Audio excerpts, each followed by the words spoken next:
Bam!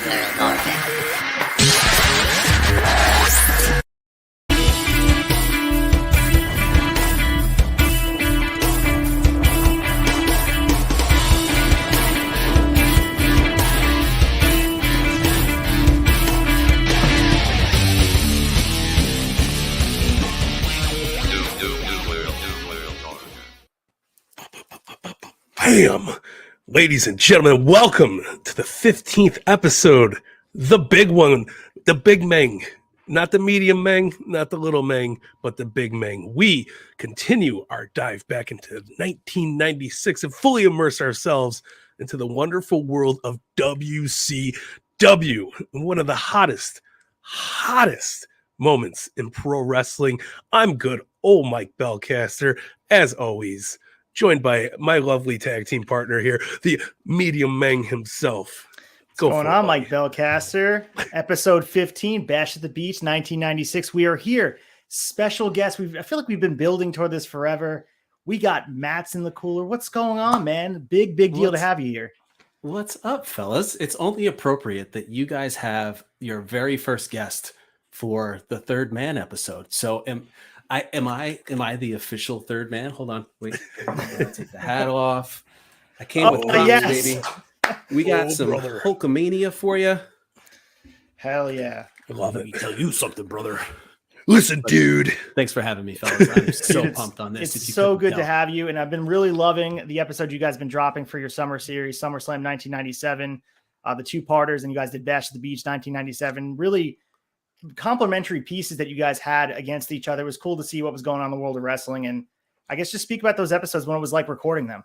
Man, so Nick had this awesome idea, and we do nostalgia homework episodes is what we like to call them, and we'll also have some of our current events through extra credit episodes. So for those that don't know, the Extra Cooler show, Nick Extra Cooler is our artist friend, an incredible artist. He may not tell you that, but I certainly as hell will. So go check out his artwork over at Extra Cooler. But for us on the show, we dive into nostalgia. We go back in and relive our favorite events. We usually throw them up on a poll on Nick's Instagram page, and you guys can vote on them. But we just did a 4-part series that was comparing Bash at the Beach 97, which was really close to being 96, but I'm so thankful that it wasn't, because you guys have this on lock.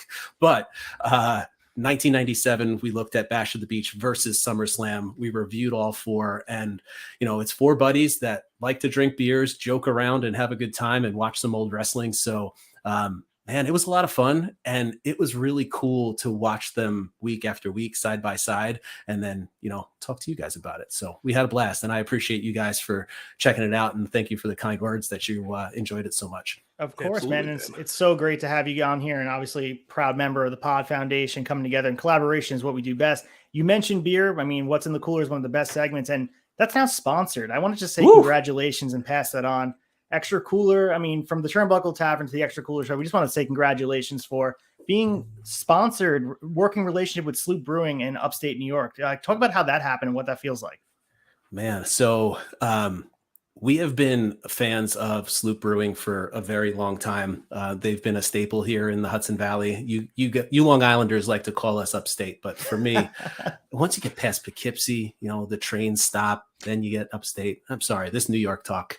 But anyway, but for us, they're a staple in the Hudson River area, in the Hudson Valley, and we've looked up to them, and we go and we hang out there. They have arcade games where we'll put on WrestleFest on there, because it's one of those like multi-selects. So anytime WrestleFest is on, there's usually one of the Extra Cooler guys have been there, and that's why it's there. But we had a friend reach out to us and say, they're a listener of the show. He said, I have a rep.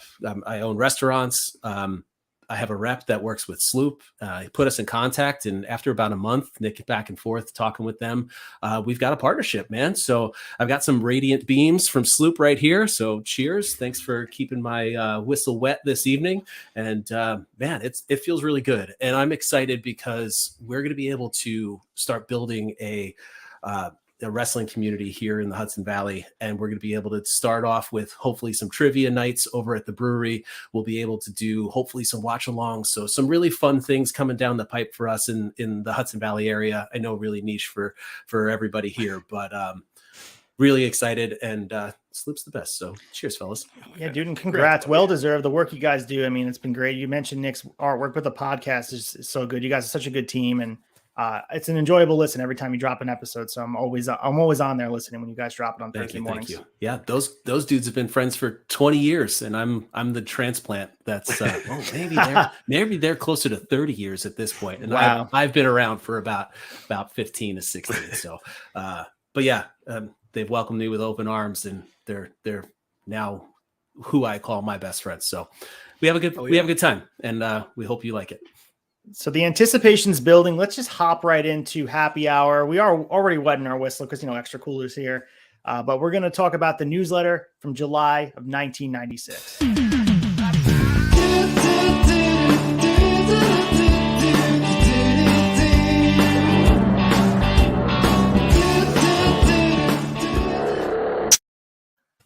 All right, that bumper never gets old. Dusty Rhodes, he's getting tackled. So we have the newsletter, and it was really dissected. I really wanted to be very specific to what's going on here, and this is a huge pivotal moment, as we all know, with what happened at Bash of the Beach. But we already know war has been declared between the two companies. One in the ring, also out of the ring in the courtroom. So between these two, Titan Sports, they're acting like WWF. They're acting like they're the small fish in the pond, mom and pop shop. To the point where they filed a lawsuit and a request for a restraining order against Turner Broadcasting, World Championship Wrestling, and specifically Bischoff, largely as a result of the top angle involving Kevin Nash and Scott Hall coming in as outsiders. So the lawsuit has 4 counts. So the first is unfair competition. The second is trademark and trade dress infringement and false designation, aka using the trademarks that they patented, trying to get their likeness to build ratings. Third count is Connecticut unfair competition. Final count is defamation and libel suit. So a lot of legal mumbo jumbo.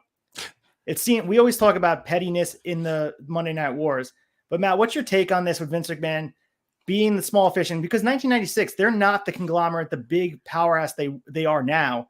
There was a chance that WCW could have put them out.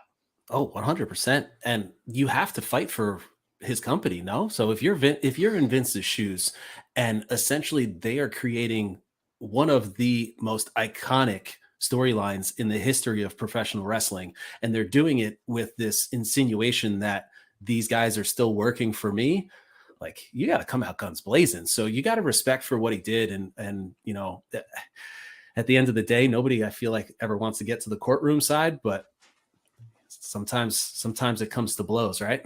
Yeah. Yeah, they said that he regretted filing the suit, and the quote he had in BELCASTER, I'll let you comment on this in a second. I've finally been pushed up against the wall with no other options but to protect my company. My wife and I have committed our adult lives to build the World Wrestling Federation. This company competes very well, and I dare say stays ahead in the marketplace where the quality of program and creativity, start development, and consumer interest reflect success. However, when the giant competitor uses your very creations to dupe and confuse the public, and the playing field isn't level, and you're forced to fight in a different arena. BELCASTER, thoughts on that? It's crazy. The irony's there too. Like me and my wife, we've committed our adult lives. Damn it. It's insane, man. But I listen. Like Matt kindly so said, when you're pushed into a corner, you got to kind of come out guns blazing. And if it's your intellectual properties, or in your thoughts, it's your intellectual properties, you got to fight it a little bit, right? Like, you can't just let it happen. And this was a different time and era. Maybe it would get away now, but back then Vince was ready to fucking put the kibosh on it. Well, the irony of the lawsuit, and Meltzer mentions this in the newsletter, and I remember this happening, is that the reverse of the positions where both organizations happened in 1992 with Ric Flair joining the WWF to feud with Hulk Hogan, wearing what was then the NWA, now the WCW championship. Flair was initially portrayed by WWF as being a wrestler under contract to a rival organization and as the real world champion wearing the rivals group title belt. WCW went to court and won, getting the belt back itself, whereupon McMahon bought a new belt that was a replica to the original. So precedent's been set, and Vince McMahon is saying, I was okay to do it, but you can't use it against me. Isn't that crazy? Yeah, very crazy. That's something I didn't think about. Yep. All right. Well done. Fair game. So they wound up in court, and again, WCW prevailed, and the WWF would not be allowed to show the belt on any of its television shows. McMahon then came up with a clever angle where Jack Tunney banned Flair's belt from appearing on television, and they digitized the belt when Flair would come to the ring, up until the 1992 Royal Rumble when Flair captured the WWF's title belt. So it's crazy. To me, it's just obviously a lot of contradiction going on back and forth. And this happens with big business. It's okay for me to do it to you, but you can't do it to me. My biggest thing I'm taking away from 1996, and we have to get back in the time machine and put ourselves in the context of that timeline. But Vince McMahon trying to paint himself as this like little engine that could, this mom and pop shop, even at the time, it seems a little far-fetched. Do you guys agree with that? Yeah, I totally agree with that. I mean, I understand why he's getting all riled up about this. I completely agree with it. But the fact that they're trying to paint themselves as like, I can't believe Turner and, the guy who owns the Atlanta Braves is trying to take me out of business. It's like it's all fair in war. You know what I mean? Like at the end of the day, Vince would do the same thing. And he did. You know what I mean? Like he did. 1,000%. Yes. Yeah. Oh, you want a war? We'll give you a war, Chico. So the final thing about this lawsuit, in legal briefs filed by Jeremy McDevitt, yes, that same Jeremy McDevitt, who is still their lawyer, he claimed WCW is deliberately trying to destroy WWF's reputation by portraying it as sending its wrestlers onto a competitor's show to physically assault them. So what the lawyer was saying, Jeremy McDevitt, who we do know is still Vince's lawyer, the finishes, all the matches will be controlled solely by WCW. And in the end, WCW wrestlers will no doubt trounce the WWF wrestlers, thereby demonstrational organizational superiority. The fact that Titan expects the WCW's supposed WWF wrestlers to perform poorly and lose matches contributes to the irreparable injury in this case. Matt, do you see if there's anything in there? I know people believe that this was at the time outsiders coming in from WWF, but do you think McDevitt has a case here? I mean, for what they were doing at the time, and when they very first came in, the lines were certainly blurred, but is it making a mountain out of a molehill? Absolutely. But there's certainly some evidence there where it's true, like there was certainly this inferred, these are WWF guys. What are they doing here? But yeah. Yeah. I mean, crazy. Mike, what about you? Yeah. Listen, it's, and WWF was not in the best place at this time. So I could totally see them using that. Oh, we're cornered. We're a little mom and pop shop. Walmart can't put us out of business. But I mean, Vince was trying his hardest to make a case here. And I think it just never happened, and it wasn't going to happen. I think there was too much to fall back on. And WCW did things very, very on the border, but very, very legally, and shit happened. Yeah. So WCW and WWF, the war was in the ring, on the screen, in the courtroom as we're hearing, but also amongst fans. So at WWF King of the Ring, we saw a lot of signs. You go back and watch 1996 King of the Ring, which is not a well-received pay-per-view over time. Where this is not a WWF 1996 podcast, but there's a lot of negative WCW signs, which means the war is starting to stick and kind of building a lot of animosity between both fans. We see some tribalism with AEW fans and WWE fans. The platform's a little bit different. The medium is social media. The only output you could have was writing a sign, taking a marker, bringing it to the event and saying, kill the click, disco fever, saying that WCW sucks, Turner sucks, retirement home, all that kind of stuff was appearing on signs at King of the Ring 1996. As a kid, Matt, I'm assuming, if I remember correctly, you were watching WWF at the time. So, but yeah, I definitely had. Sorry, I finish your question first, but I'll fill in the blanks. I apologize. No, that's okay. The main thing is I want to say, from your perspective, did you feel that way, that they were just this old retirement home and boring wrestling prior to NWO kind of spiking up? Absolutely. For me, I bought into the billionaire Ted. Like I'm a New York guy, grown up here my entire life. And for me, WWF was always so accessible for me, right? It was every Saturday morning. It was every Superstars. Those were the characters that I latched onto. And then I saw all those old characters going over to WCW, which I would catch if it was on ESPN or if it was late night somewhere else, or catching it at TBS at 6:05. Like I was always searching for wrestling on my television. And if it was there, I'd watch it, including late night MSG, ECW later on in life. But I didn't have that connection and that love for the characters, because I just saw these guys that I didn't know their names and like just turned on whenever I could. So WCW, I was fully aware. NWA, I was fully aware. But for me, it was Saturday morning is wrestling time, and that is it. And Mike, you had an emotional connection because Nitro was a appointment television in your family. So from your perspective, how were you feeling about the war at this point? Listen, I mean, I was bouncing back and forth. It was always, USA would be on, and then, TNT would be on. So I'd be going, hit that return button on the clicker, as we like to call them back in the 90s. But I my heart was with the characters, not so much the overall show. So like, I would love Macho Man.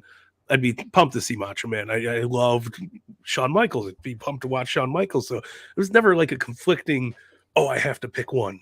It was always just like, I love wrestling in general, and I love who I like. It was never had any like hardship with it. Once we got to the real wars, and once Monday Nitro really started, I had one other buddy. His name was Mike, not Mike from the Extra Cooler show, but a different Mike. And he and I would be on the phone every single night, and one of us would have Nitro on, the other one would have Raw on, and then we would be like, yo, change it over, Hall and Nash are here, and we'd click over, and then somebody would go back when that segment was over, and we would kind of go back and forth that way. So we literally had two sets of eyeballs, and we tried to click back and forth and play that game. So we did that for years. Mike was the first guy I went to a show with. He was always the guy that had the Hasbros growing up, and my mom didn't allow me to have them. I had Jake and I had Macho Man Black. That was it. And I had an old Sid Galoob too, and a Sting. So I constantly had both sides of the dial, but for me, it was certainly that tribalism towards WWF.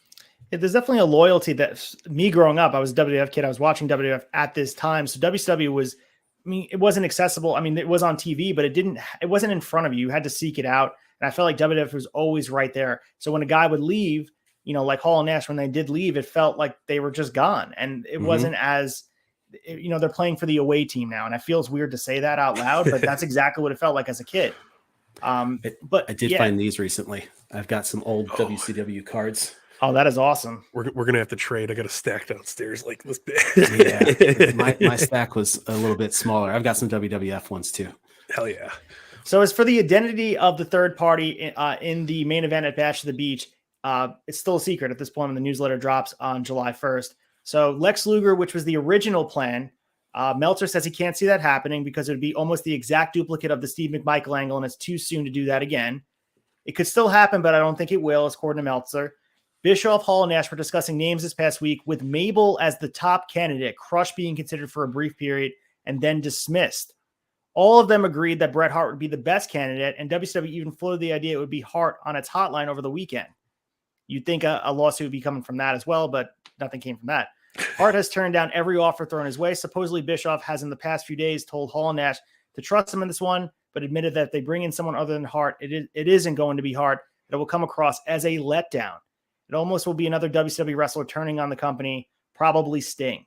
So Meltzer's all over the place. I mean, he gets a lot of heat, especially in the tavern. Everyone hates Meltzer, aside from me and Mike. But he's pretty on the button, and we'll see the July 8th one. He kind of nails it.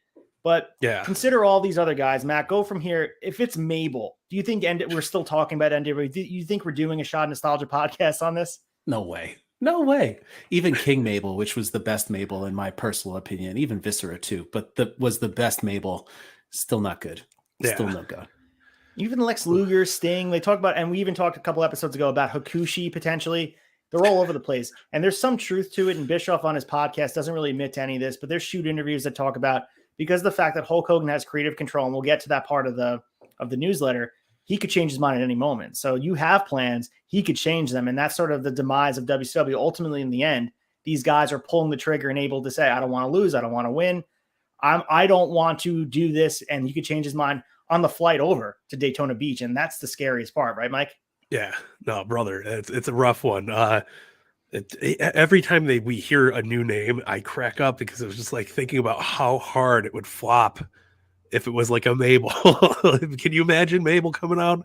It would be like having the Shark. He'd be doing WWF a favor, because people were rejecting him as King of the Ring in 1996. No one wanted King Mabel on their screen. So they'd be like, cool, awesome. Yeah. And he is a monster. He is a very big force. Like, he has presence about him, but nobody, I repeat, nobody could have done what Hulk Hogan did and made this transcend to pop culture that New World Order eventually, and still does. We're still seeing shirts in the stands, and that says something.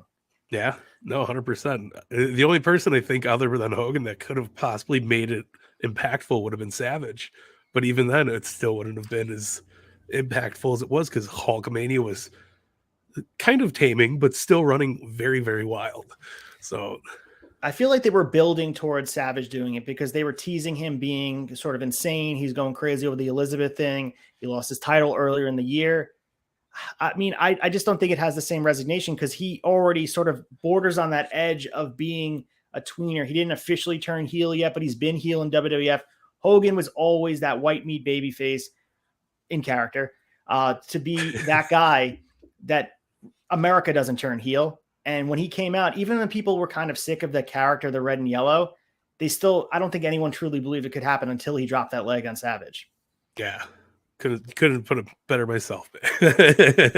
So speaking of Savage, he was going to be on the July 2nd Regis and Kathy Lee show. Just had to mention that. I tried to find clips of it. I could not. I found him on later in 1998, but I was looking for, if you guys can find the 1996 July 2nd Regis and Kathy Lee, send it my way at ACEFIELD Retro on Instagram. I'd love to see it. Hell yeah. All right, so I'm going to skip over the Warrior stuff. We'll get into that other things. We have a lot to talk about. So we'll talk about Warrior no showing and the ramifications of that. And potentially he was also rumored to be the third man when he no showed some WWF events. So rumors are circulating. Let's go to the Northeastern Invasion that WCW ran their New York shows and also up in Albany. Bruno Samartino and Pedro Morales did a couple dates in WCW, which was seen as blasphemous for WWF. And some of the stuff they talked about with Bruno, and he was part of the dark match on Nitro. He was in the corner of the main event. Rumor has it, in interviews he said he did this to directly spite Vince McMahon. So, Matt, I look at this today. At this point, the way he's retired, he's only a few years removed from, being, I guess, in the public eye. 1996, if you go all the way back to the 70s, is not too long ago. I look at it in the perspective today. You have guys returning that are well past their prime. It's crazy to me to see the disconnect that the crowd has with Bruno Sammartino and Pedro Morales. A generation of fans just have no idea the impact they had on the business. 100%. For me in particular, this is 1996, middle of the summer. I am 12 years old, 13 years old. I'm 13 years old and soon to be 14. And for me, those two names don't mean much, because I'm a superstars guy. I'm not a Madison Square Garden going, my father didn't bring me there. Like, that's not my upbringing in the wrestling world. Mine was finding whatever I can find on television. So maybe if I had that, older figure that brought me through and was able to tell me, oh my God, this was the guy when I was your age, then sure, it would have made a bigger difference. Like, my son now is 5 years old, almost 6, and he can talk about Hogan and Warrior and Macho Man and things like that, because those are the conversations that he and I have. And we go back, thank you, network or Peacock or whatever you want to call it. Like, that's what we're able to do. We're able to have this show because of that. But like, this is why it wasn't important to me, because what didn't play in my wrestling history. Yeah, I mean, Randy Savage. So this is the dark match on the July 1st Nitro. Randy Savage defeated Ric Flair with Bruno Sammartino as the guest referee. And there's some quotes from Bruno Sammartino about his time in WCW that I thought were interesting. And this is from a Lee Banaka 1991 interview about Vince McMahon. He had said, "I'm hoping some wrestling-minded people will come back into the scene and perhaps start back from basics, get some good-looking athletes, get away from the steroid crap and painted faces." He also said about Stone Cold Steve Austin when he came into the spot and became, a Raiden's Goliath. He had said, "I didn't care for Steve Austin because of his mouth. He was a very, very vulgar individual, and anybody who was like that, I could never be a fan of. So any of his positives were overshadowed by the negatives." So we eventually see Bruno getting the good graces, mostly due to Triple H, getting him back into the Hall of Fame. I think it was like 2013-ish. But I think the disconnect really is Bruno Sammartino didn't embrace where the business was going. And I think he could have been a draw, especially in the New York area. MSG used to be his stomping grounds. We keep seeing his name pop up. Pedro Morales as well with Roman Reigns' title reign. He's never going to catch them, but we still see their names on a list. It's just interesting to me to put it in perspective of today, where the stars of, you mentioned Hulk Hogan, Ultimate Warrior, that were active in 1990, 1991, where they were at their peak of their existence, go back from our time period. I mean, it's 30 years ago. And 30 years before 1996, that's 1966. You're not going to see those guys wrestling in the main event at any pay-per-view at this time. It's just weird how wrestling shifted to this nostalgia base. It's just, I don't know. It's weird thinking like that. Yeah. No, listen, even when Bruno made peace with WWE and came back and did his little Hall of Fame thing, like, I still had no shits to give about it. Do I respect him for what he did? Absolutely. But as a character, it's like, it just draws a blank. You might as well have brought up, like, you know, I can't even think of an example of, you bring up a pile of dust and show me that and be like, this is history. And it's interesting too, because that's the transition between Vince Sr. and Vince Jr. So it almost feels like that line in the sand draws it even deeper, and it becomes a wall in the sand instead. And it's really, it's less important at that period in time. The 70s were less important to you know, the wrestling of that time period. I think WWF feels like, and they want you to believe that they started in 1984 when Hulkamania, you know, he beat Iron Sheik for the title, and then WrestleMania in 85. So as far as Sammartino's reaction at these Northeastern shows, Hartford gave him a lukewarm reaction when he was ref for Ric Flair and Randy Savage. And then also in New York, they received reports that he was received with Bruno chants, and other reports that it was Morales who was better received. In all three cities, Morales got involved in the finish. And Morales at the time is 53 years old. So, like, we see wrestlers that are going in. Stone Cold Steve Austin, main event in WrestleMania night 1, close in age to 53. It's just insane. They seem like dinosaurs at this time that they could never get in the ring. It's just it's a weird trip to go through the newsletter and hear how they talk about Pedro Morales and Bruno Samartino like they're a bygone era that will never be active again. They're referees. Yeah, it's wild. Absolutely wild. It's great because the thing is too, he's Mr. WWF. I mean, WWF. I think he's the longest reigning champion of all time. The divide between Vince and Bruno was very evident for a very long time. So I think for our fandom, they never mentioned him. We only saw him in that little scroll in the beginning. But then Now Forever was like a very quick. And then, you know, it took until 2013. It's a shame that it took until he was a very old man and then he passed away. I don't know. I just think it's something that it's just a trip for me from 1970. I think you said it best, Matt. 1985 is when wrestling began. Sure. Yeah. Especially for our generation. Yeah. So the third member of the heel team for the pay-per-view won't be announced until the night of Bash of the Beach. So Meltzer says this, and I quote, so for all the Meltzer haters, this is what he said. My feeling is that Hulk Hogan will be the third man because a reader was working on the set of a movie Hogan is doing with Roddy Piper and said Hogan told Piper he was asked to be the third guy and that he probably was going to do it. It wouldn't be a disappointment like most mystery partners turn out to be, and it would be the best thing for Hogan's career in some ways, although there's a legit risk that a heel Hulk Hogan won't have the same pay-per-view drawing power of the babyface version. So it feels like he's understating this, like, it will be pretty good. So he got it right, but I don't think he understood the effects it could have. No, I don't think anybody knew how impactful it was really going to be. I don't think Bischoff knew. I don't think Nash knew. I don't think Hogan knew. I don't think Vince knew. I don't think anybody really cared about it. They were just like, yeah, we'll see what happens. Hopefully it makes for some good TV. And I mean, the rest is history. Do you guys see anyone today that could turn heel? I mean, maybe John Cena. If, say, John Cena joined a heel faction, would it have the effect that Hogan had when he turned heel? Ooh. The business is so different. I feel like garbage would not be thrown in the ring. Sorry if I buried the lead here, but everyone knows the story that's listening to this, I would imagine. So, like, if John Cena turned heel, everyone would clap. Look at the Becky Lynch that happened in Brooklyn. I was in the arena with Jim and Nick from our podcast, and we all cheered when Becky went after Charlotte, and that was a quote-unquote heel turn. So for me, it's so different because all of us, especially as older fans, like, that's what we want to see. If John Cena turned heel, everyone would clap. There's True. No way that garbage would be thrown into the ring. We would never get that visceral response ever again. Yeah. It makes you think that the reason why Vince was doing the stuff he was doing with Daniel Bryan, Bryan Danielson, when that run through 2014, the only legitimate heat could be created by fans that you're not giving them what they want. It's like that CM Punk driven heat where, you know, you're not giving the fans the wrestling product we want. So maybe at the end of the day, Vince created this superstar and Daniel Bryan up to WrestleMania 30, even though it's not what he wanted to do. Maybe there was a mastermind underneath all that. Oh, sure. Absolutely. I mean, they wouldn't have done it if there wasn't, you know, and especially going into oh, you got to win 3 matches to get the goddamn titles. But yeah, I don't honestly think, I mean, culture was different in 1996 too. There's the other thing. We didn't have, you know, internet. We didn't have cell phones like at our beckoning call. Like, sure, you had the big Paulie dangerously, you know, Nextels and stuff like that. But it's, I mean, nothing could be as earth shattering anymore. I think that's the flaw of pro wrestling. And also the fan base is much like the diehard fan base is people our age.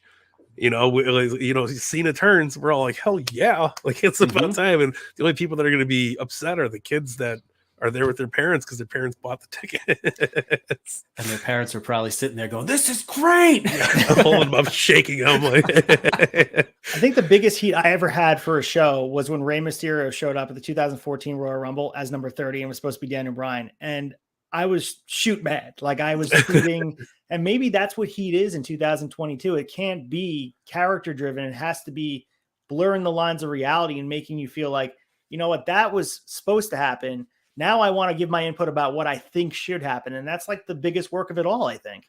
yeah. And knuckleheads like us can talk into microphones about it. That is absolutely true. So we mentioned the heat that Hogan got when he turned heel. So in the July 15th newsletter, Meltzer mentions the heat with a literal flood of debris being thrown at the ring was as intense as anything in the U.S.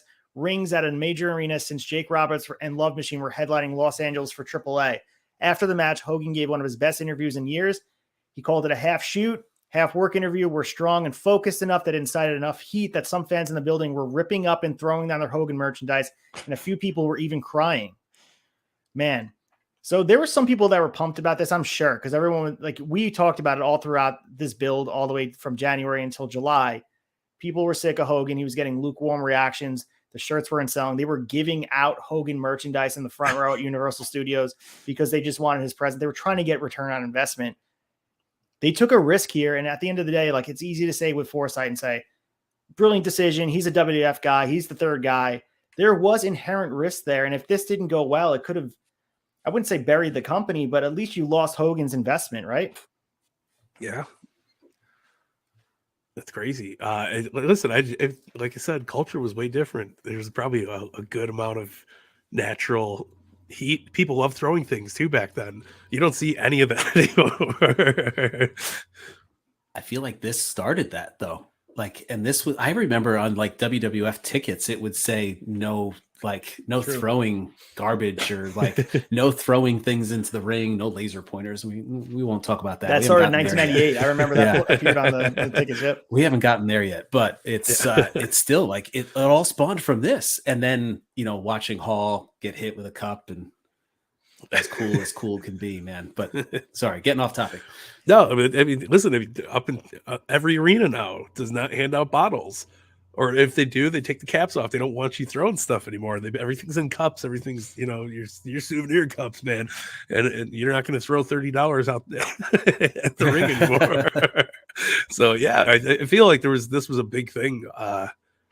Like we seen some garbage being thrown in like ECW matches and stuff like that, like little bits, but nothing happened on such a major scale like this. Right.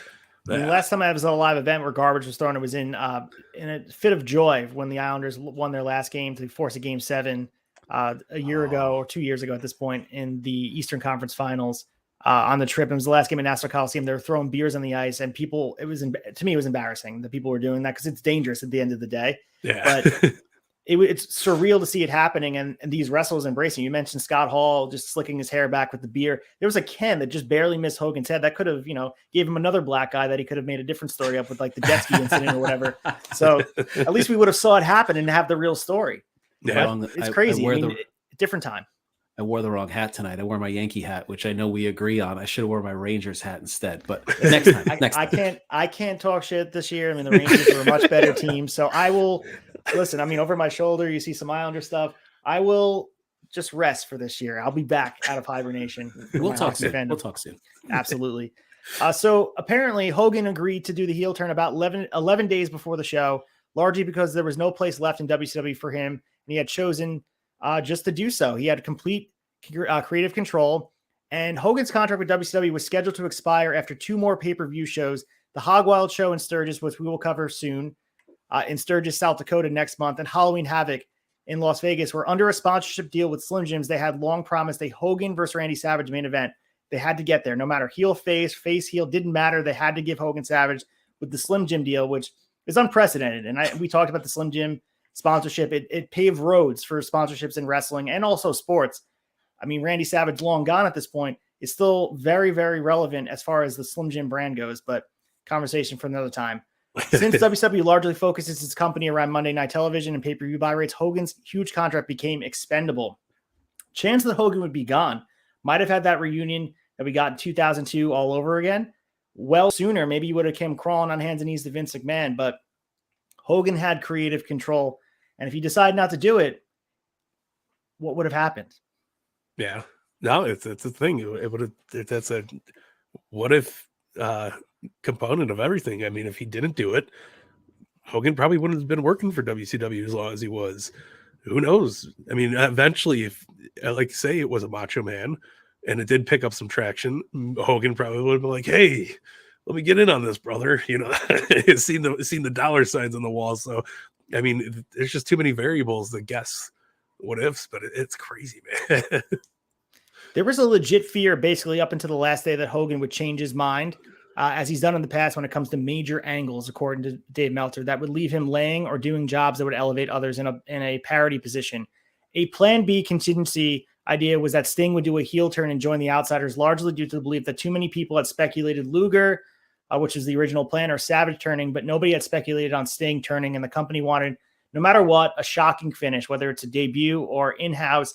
They wanted people to leave the show shocked, to have some level of feeling of you had to tune in on Monday. Little did they know how crazy it would be with Hogan just completely shocking the world. Hogan's agreement after a meeting on or around 6/26 between Bischoff and Hogan in Los Angeles, where Hogan is doing a movie called The Overlords, was still being worked on as of late afternoon of the show. It was about that time when Bischoff reportedly told Hall and Nash not to worry about the third man and brought up Hogan as the result, and they were pumped. So, I mean, they knew that this could be very successful. Bischoff didn't arrive until mid-show. If you notice, he's not at the announce table. He's still trying to work out the details with Hogan. He had not flown in until middle of the show. The writers had to be shitting their pants at this point. Yeah, no, that was fun. You know, Bischoff's not even here. We don't even know what happened to him. They injured him. Like it's just one of those things. But they played it off very, very well. And kudos to the announce table, man. Except Bobby Heenan in the main event almost blew the whole thing, which they edited out of the network and then put it back in. So if you guys caught that. I have my own take on that, but we'll get there. All right. So the last part of this is WCW had attempted to keep the identity of the third man a secret and largely conceded to the point where speculation had taken on a life of its own, with every WWF wrestler missing a show and his family members, whether under contract or not, becoming fodder of the rumor mill. Within the company, only a few knew it was Hogan, although by the middle of the past week, many who didn't know for sure were strongly expecting Hogan to be the third guy. Hall was telling people he didn't know up until 2 hours before the match, which is somewhat hard to believe, but who knows at this point? Maybe he didn't know for sure it was Hogan, so he had plausible deniability. But either way, we haven't seen an angle like this have the level of secrecy, I mean, ever. Like, I can't think of one angle that had this level of secrecy where it could have been one of 26 different possibilities, and they nailed it on the one they actually got it with. Yeah. No, it's wild. Final thoughts on the newsletter? Anything you guys want to add? I love the different directions this all was going for the last couple of weeks up until like even like just hearing Mabel might be the third man. It just it wrecks me on the inside. Like I would have fallen on the floor laughing at any age, seeing Mabel come out and be like, what the fuck were they thinking? So yeah, man, again, Meltzer's kind of on point with everything. It was good read, man. I always really, really enjoy the Meltzer reports before we get into the fix, brother. It's really hard to go through the newsletter because, as you know, I mean, his New Japan Pro Wrestling is AAA. At this point, there's the emergence of UFC. So there's a lot. I have to just do keyword WCW and find things that are relevant. Sometimes it's hard to decipher through, but it's crazy because he is really the only wrestling historian. You can go back in dirt sheets and try to find things, but as far as catalog history of someone who had a first-person point of view that lived it in real time, whether it's opinion or not, it still is a record. I mean, we can all go back and watch the events, but it's hard to replace context. And at the end of the day, context is king. Yeah. So you guys ready to get your fix? And let's talk about WCW Nitro, July 1st. Let's do it.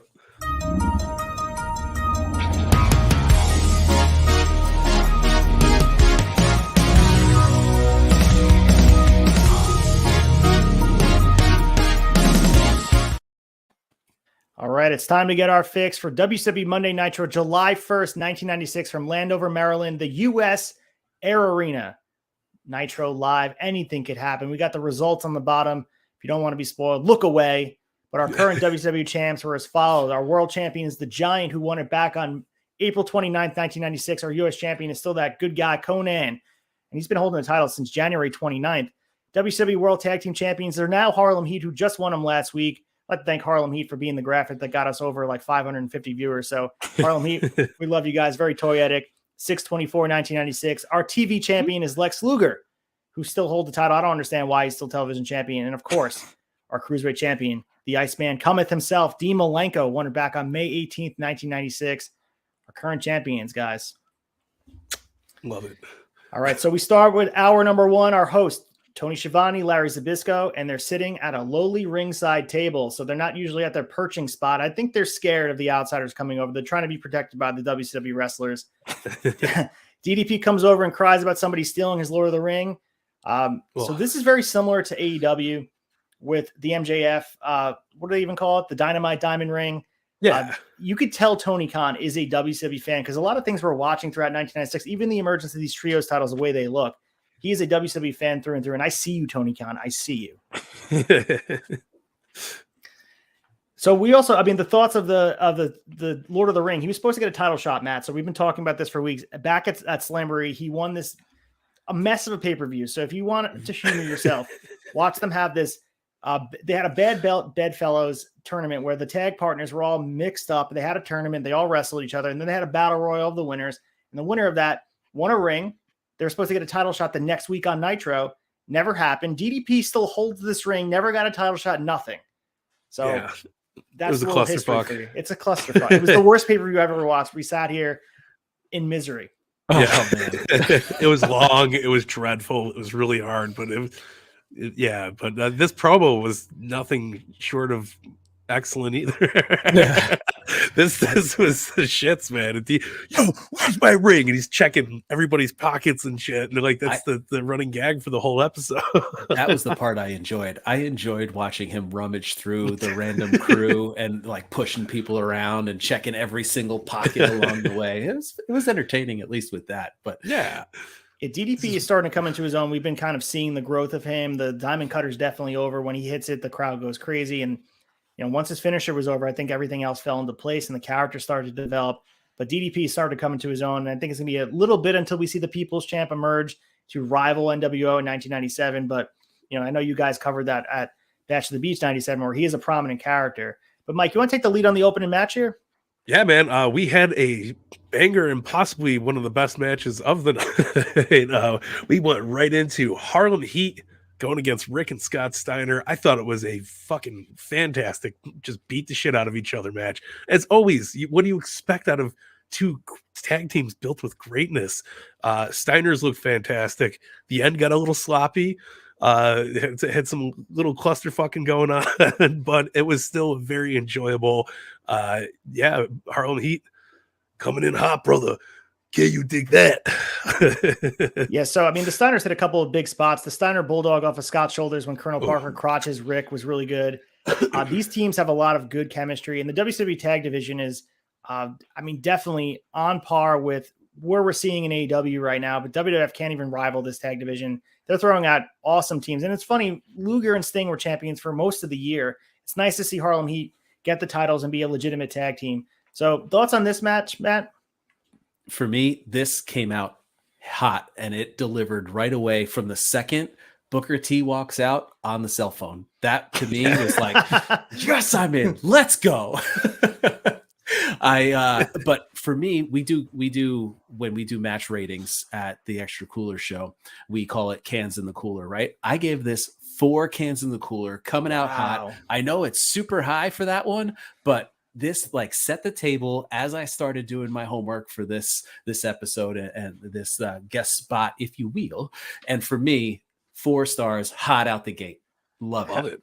Hell yeah. I mean, the thing of Nitro is, 8 minutes and 18 seconds. They have these matches that set the pace. And I think a big thing with Raw, especially now, there's no pace and there's no urgency. Nitro, although it's moving to a format where it's becoming longer than we originally started, there's urgency in these characters and it feels like things mean something. And I think that's what's missing from, sometimes Dynamite has the same feeling as Raw, where there's not that urgency that all these wins and losses do mean something.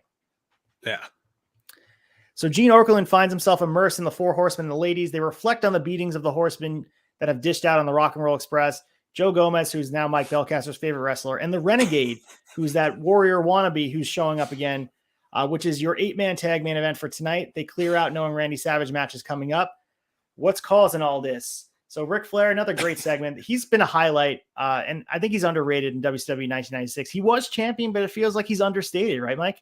Yeah, no, I love the VIP table. I love the whole setup. I love him just sitting there with the ladies, the horsemen, just enjoying himself. Always a pleasure to hear him on the mic. And it's just, yeah, man, what's causing all this? It's the best. So we got that Glacier promo. We know Mike's looking forward to Glacier. We're trying to get Ray Lloyd on the podcast. So Ray Lloyd, I've been tagging you and stuff. Please come on. Bro. We want to talk to you about Glacier and the outfit, Sub-Zero, time and place. We want to talk all about it. I hear you're the nicest guy in the wrestling business. Come on, Shot Nostalgia. We'll give you all the love. Greatest gimmick ever. Best entrance. You couldn't ask for a better package in 1996, man. He just missed the boat. You guys were gushing over this package last week. Well, maybe Mike was, but regardless, it was missing just that movie trailer voiceover. Like, I feel like if it was Belcaster's voice on this, it would have ticked it up another notch. But these Glacier promos, exactly, give it to me. Blood runs cold. Glacier. That's it. That's what it needed. But it was just this close to being so cool. And yeah, I was a little late on the Mortal Kombat thing, but who cares? Glacier, yeah. These vignettes, these packages, whatever you want to call them, are chef's kiss. I'm gonna reel this. I'm gonna tag Ray Lloyd. Maybe you're the voice he needs to hear to get on Shot Nostalgia. If we get him on here, you're joining us again. So let's go, Matt. You want to take the lead on the Disco Inferno and Kurosawa match?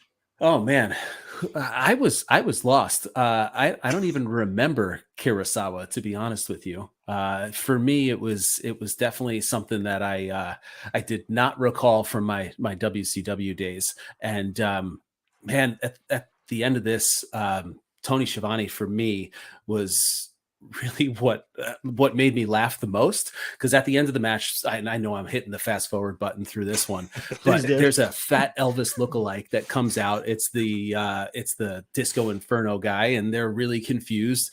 Kurosawa is confused. He's looking down the ramp at this guy, and then a giant disco ball drops out of the sky. This is like perfect for Extra Cooler show. So all of this gaga that's going on, if you like that, come check us out. But he swings the giant disco ball from his entrance, and it hits Kurosawa in the back, which wouldn't you want to hire, like bash over the head chair, like kind of thing. Really ugly, really, really confusing. He sells it like $1 million, except for the convulsing hand as he's going back and from the cell. Like, all of this for me was like, what am I watching? And then at the end, Tony Schiavone is, who is this disco guy? And crying out loud, don't wear a jumpsuit if you have that type of body. And then Larry Zbyszko is like, is that Richard Simmons with a haircut? Like, the announcing here was top notch. But from that's enough Disco Inferno for this guy. Oh. Yeah, I mean, it's enough for all of us, and I don't understand how he's the number one contender of the Cruiserweight title. Like, he was just losing matches. He lost to Joe Gomez last week. I don't understand what's going on with the booking. Why are we being subjected to this? Disco Inferno, his podcast is awful. His wrestling is awful. He did the stunner, which was an awful version of the stunner. Everything about Disco Inferno, not great. 4 minutes and 45 seconds I would like to get back. But you know what? I loved your your analysis of I would rather you just talk about Disco Inferno matches going forward. We're going to fly you in private jet. You talk about Disco Inferno matches, and we'll pay you handsomely with the petty cash and turnbuckle tavern. Jet flying shirt on underneath. Woo! So Perfect. That was the most entertaining anything Disco Inferno's ever been involved. It just happened right here, right now. So I'm going to take the lead on this DDP match, defeating Scotty Riggs. This is a rematch from Saturday night. So I did not go back and watch the Saturday night match, but they did do a good job of telling us that it was a rematch. Match goes 5 minutes and 42 seconds. Again, Page gets his best reaction when he goes for the Diamond Cutter. Decent match. A quote that I think they had said in the announcement, they said maybe Tito Santana might be the third man. Bobby Heenan had mentioned it. So 5 minutes and 42 seconds, as I mentioned. This is just building up DDP to be stronger, where he's going to face Jim Duggan in a taped fist match that we'll cover later on in this episode. But another match just to get DDP up and coming throughout the roster. So I was here for the win, but Scotty Riggs, stick to tag team wrestling. American males. They were sports entertainment before the word was coined. So if you want to, give them some credit. The music is just brutal. So again, we had more DDP stuff where DDP is going through looking for his ring. Gene Okerlund said he doesn't know where it is, and maybe he thinks Jim Duggan has it. Who knows? And he tries to frisk Gene, looking for the ring, and Gene's clearly offended, as he always is when someone is trying to touch him and stuff. So Mike Belcaster, take the lead on the Randy Savage match, and if you could use some Randy Savage voiceover stuff too, that'd be great as well. Man, let me tell you something here, brother. Blast from the past. Greg the Hammer Valentine coming in to challenge the Macho Man Randy Savage for that WrestleMania rematch. WrestleMania 4. I don't think up until this point I've ever seen a Randy Savage match that I could give a flying fuck less about. And this is it. It was. I mean, of course, if you thought Greg the Hammer Valentine was walking into a match with Randy Savage at the end of the top hour of fucking Nitro, and he was going to come out on top, you guys are crazy, and that's exactly what happened. Randy Savage gets the victory, brother, with the Macho Man elbow drop for their 1, 2, 3, and 5 minutes and 17, brother. Yeah. I had to write that this was the Macho Man Greg Valentine rematch from the tournament for when Macho eventually wins the title. So it has some appeal, I guess, but Greg Valentine was always past his prime. Like, no matter what, he always looked like the aging female gym teacher that we all had in elementary school. Right? Mrs. Trular, if you're out there, I know you look just like Greg Valentine. Yeah. Was Macho's face paint? Because he's got the Stinger face paint to show solidarity, right? But he's got to wear the hat to the ring, the cowboy hat to the ring, and the bandana. So, the face paint stops like an inch above his eyebrow. That's my 3-4 inches of his forehead or bare. Yeah, it was getting there. It was almost the 5 head, not quite the 4 head yet. Yeah, so he had a lot of real estate there. Not as much as Greg the Hammer Valentine though, which is even fucking crazier. That guy's a gym teacher cut, so he was all right. That guy's forehead's bigger than most drive-in movie screens. So before we get to the second hour, we have Bischoff and Bobby Heenan. Again, we talk about this with Dynamite. You have the switching in the announce teams to build some appeal towards it. And I guess difference between the first and second hour, WCW was doing before was cool. Eric Bischoff and Bobby Heenan take over commentating duties. And Eric sends a message to the outsiders and says, Kevin Nash, who gave him a powerbomb off the stage at Great American Bash, and says he's not scared of him, but he says it with the most fear in his eyes. So we all know you're scared of Eric Bischoff, so he did a good job of selling that. Bischoff, kind of enjoyable on my screen. He drones a little bit on the 83 Weeks podcast, but I think he's a really good on-screen character. He doesn't get enough credit. Yeah, absolutely. Mike Belcaster, take the lead on the next match. Oh, well, first off, I love the hour twos. I love the pyro going off. Savage is still in the ring. It's like boom, boom, boom. Macho Man's like, I won, Elizabeth. He's having flashbacks to Manias and shit. It was great, but we got the world heavyweight champion. Well, first of all, I'm sorry. Yes. We did have Scott Hall and Kevin Nash in the front row with the popcorn. That can't be. This happens here too. This is my favorite pre-NWO. What's it called? Moments with the outsiders. Is this right here where he's holding up the ticket? They're splashing popcorn everywhere. Yeah. You got two bad dudes with the best attitudes. It's awesome. So kudos, some of the best character work ever right here. We came to see the big boys. This is where the big boys play, right? Oh man, it's the best, the absolute best. And I'll never forget just Hall sitting there doing that while they're checking tickets. It's the best, man. But yeah, so we go right into the Giant versus John Tenta. I mean, this is a 5-star match of all 5-star matches. I don't know what the rating is going on here, but again, it's the Nitro started off so hot and it just slowly degraded after Disco Inferno came out, which makes total sense. But I don't know how you could get worse than a Disco Inferno match. But here we are, 6 minutes 38 seconds.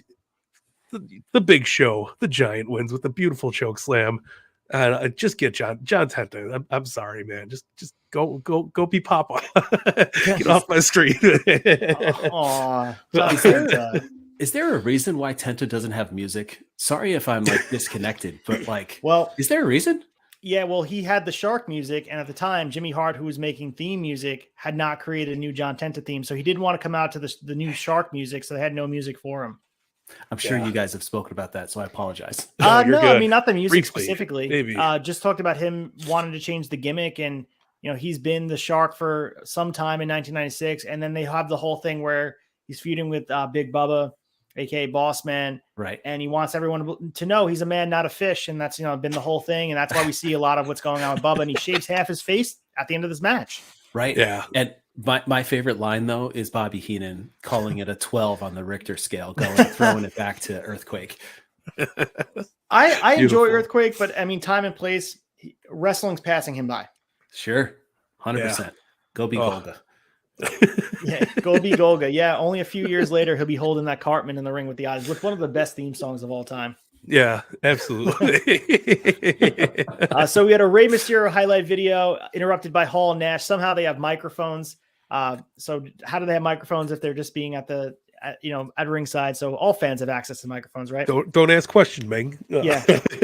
Nash drops an F-bomb in this. It gets edited out on the Peacock, so don't worry, kids. Sting, Lex, and Savage come out to Nash, and Nash yells, "Hey, look at these clowns," because they have face paint. Other WCW wrestlers stand behind the face painters as the police escort Hall and Nash out of the building. More realism with the police. We talked about it last week when you had the hand on the gun. A very tense situation with them holding the aluminum bats. So more of that. And I do enjoy this. And I think in a couple episodes, we're going to have that lawn dart incident where, you had the actual cops called and the ambulance, and they actually had all that. People thought a gang warfare was breaking out outside the arena. So they're blurring the lines. And I think if we're watching it now, we know how wrestling became very realism based, and the storylines became based in like this Vince Russo. I guess we give credit to Vince Russo in a lot of ways for what happened in the Attitude Era with Val Venus and all that. But I did enjoy this, and I can't say enough good things about what Hall and Nash bring to the program because it's much needed. Yeah, no, absolutely. Fun like clusterfuck moments that happened on Nitro. And this didn't end the show, which was even more surprising. It was just like in the middle. So it kind of threw the whole vibe off, added more realism to it, added believability to it. And it was just good shit, man. The way that the announcers are selling Hall and Nash and the importance of it is so instrumental in making this storyline what it is. Yeah. And that goes a long way too.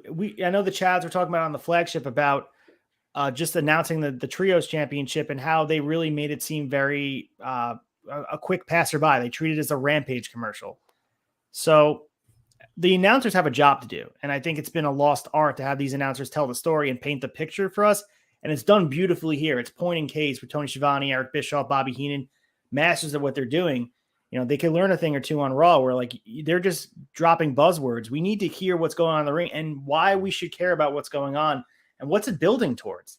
These guys paint the picture perfectly here in 1996. Yeah. All right. So, Matt, I want to take the lead here on the main event of WCW Nitro. Oh, man. This one for me, Four Horsemen. This one was I think I was a bit lost in the sauce here. And Ric Flair and Arn Anderson and Benoit, like all of the ladies, the women that are at the ringside, like Joe Gomez, can we talk about Joe Gomez for a minute? You guys talked about him last week. I know you said he's probably this power plant guy, but he's a good looking dude. Why Joe Gomez?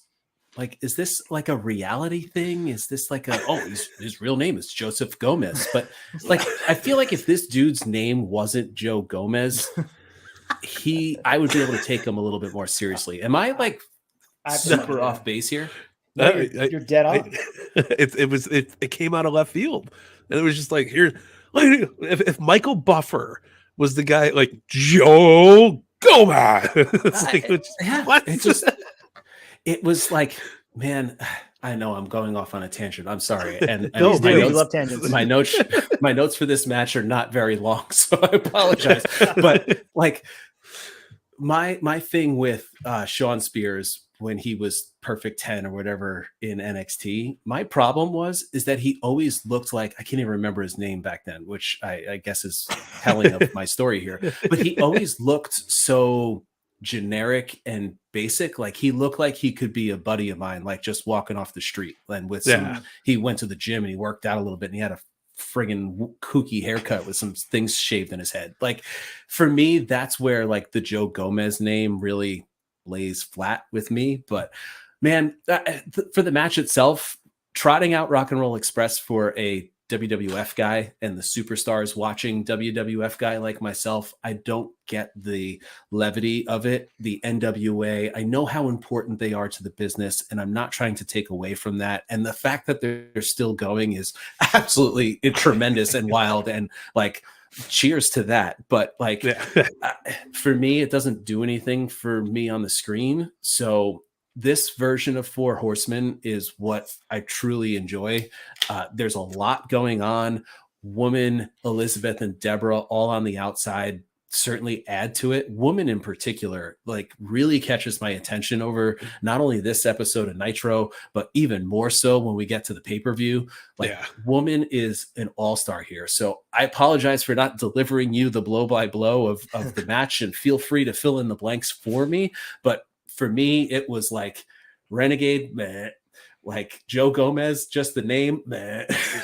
and I'm lost on the Rock and Roll Express. Sorry, Chad, I apologize. Did you do you get Warrior vibes from Renegade?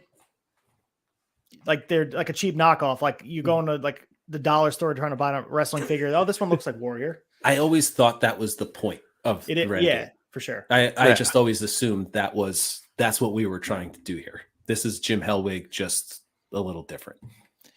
So as for Joe Gomez, by the way, I looked it up, birth name Joe Gomez, and he only spends a small amount of time, had some indie work and training later on in the early 2000s, but that's about it. Not sure what they saw in him. Doesn't have a very significant look. It's not like he's very unique looking or has a great skill set. The fact he's in the main event here in the primetime era of WCW, a go-home show before the biggest event in their history, really, it's wild to me. Yeah. And I'm not a Mongo guy. I tune in for Mongo for the botches. I'll be honest with me. Maybe that's a social media thing. Maybe that botchamania has gotten me. But yeah, I still Ric Flair during this time. Top tier. Chef's kiss. He's still working too. And this weekend we have, tomorrow night, it's Saturday night. Wow. We have Ric Flair's final match. Hopefully everything goes well, and that tag match is crazy. Would have been serendipity if we had Rock and Roll Express there, but. Mike, this is your Four Horsemen, man. I guess talk about these guys, and you see them in action together. This is the first time we're seeing all four of them wrestle in the same match. First off, to throw disrespect on Rock and Roll Express by teaming them with Joe Gomez and Renegade just breaks my fucking heart. Not you, no. I thought you were throwing. I was like, I'm sorry, I didn't mean to disrespect. How dare you? No, they're just they're just good tag team wrestling, and they were great at their time. But this is like Peyton, the Four Horsemen, and being like, oh, we're going to throw Sean Spears in the Four Horsemen with the, like, it's just like, oh, come on, man. My favorite iteration of the Horsemen, not my favorite, but the one I lived through was this. I mean, Mongo comes out. It's funny now going back to it because he was like one of the worst pro wrestlers of all time, and it's fun to watch him botch. And you're starting to see it here with the Halliburton.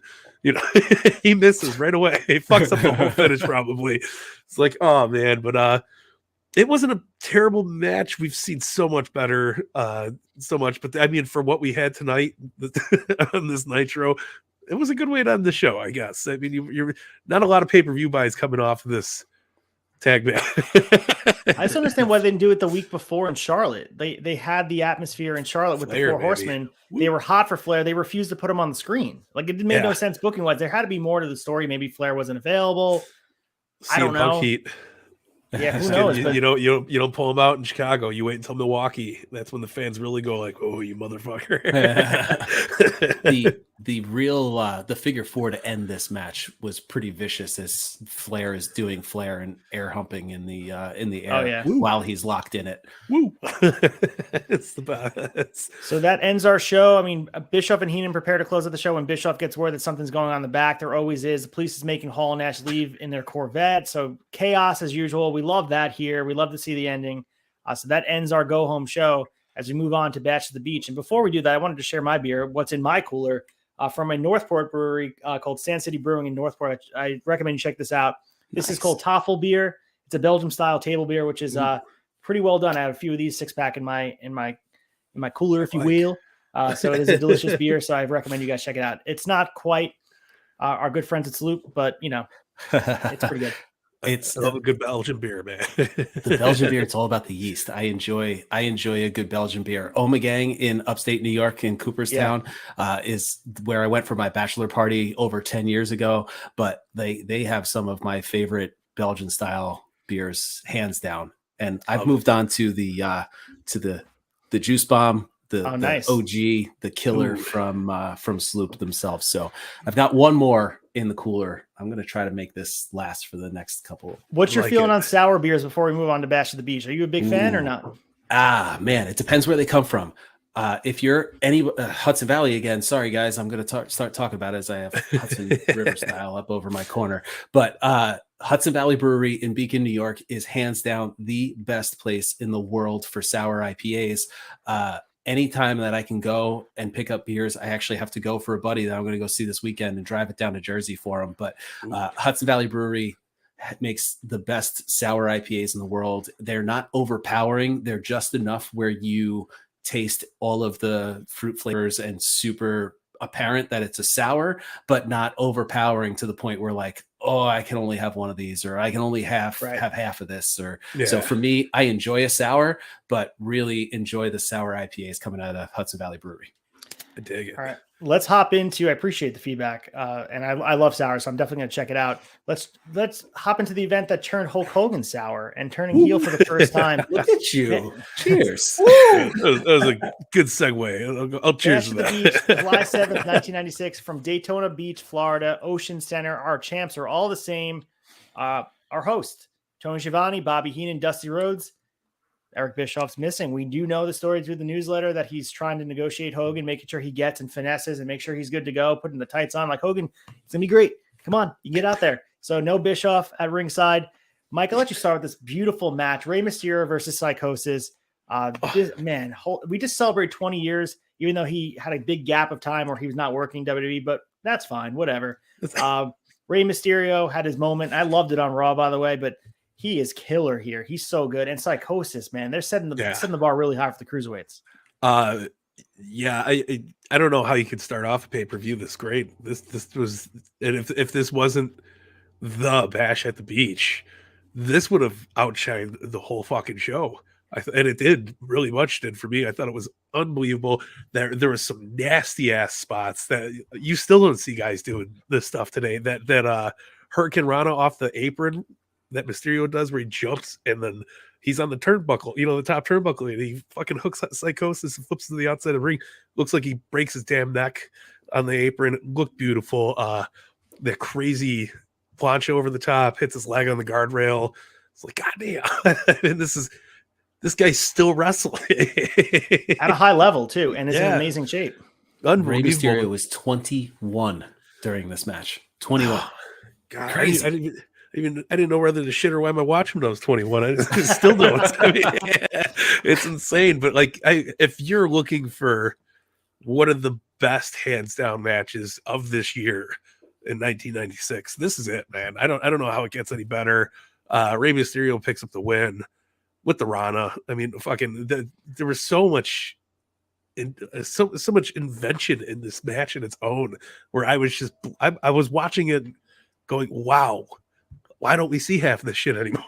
Right. It's crazy. Like, this is everything that a good match has in 2022 happening in 1996. Like, Yeah. that's what's wild to me, is like, you pick this up and drop it into AEW right now, and this is like an insane Rey Fenix Penta incredible match where everybody is like, all right, this is match of the year candidate right away. Yeah. If it wasn't for FTR doing their thing.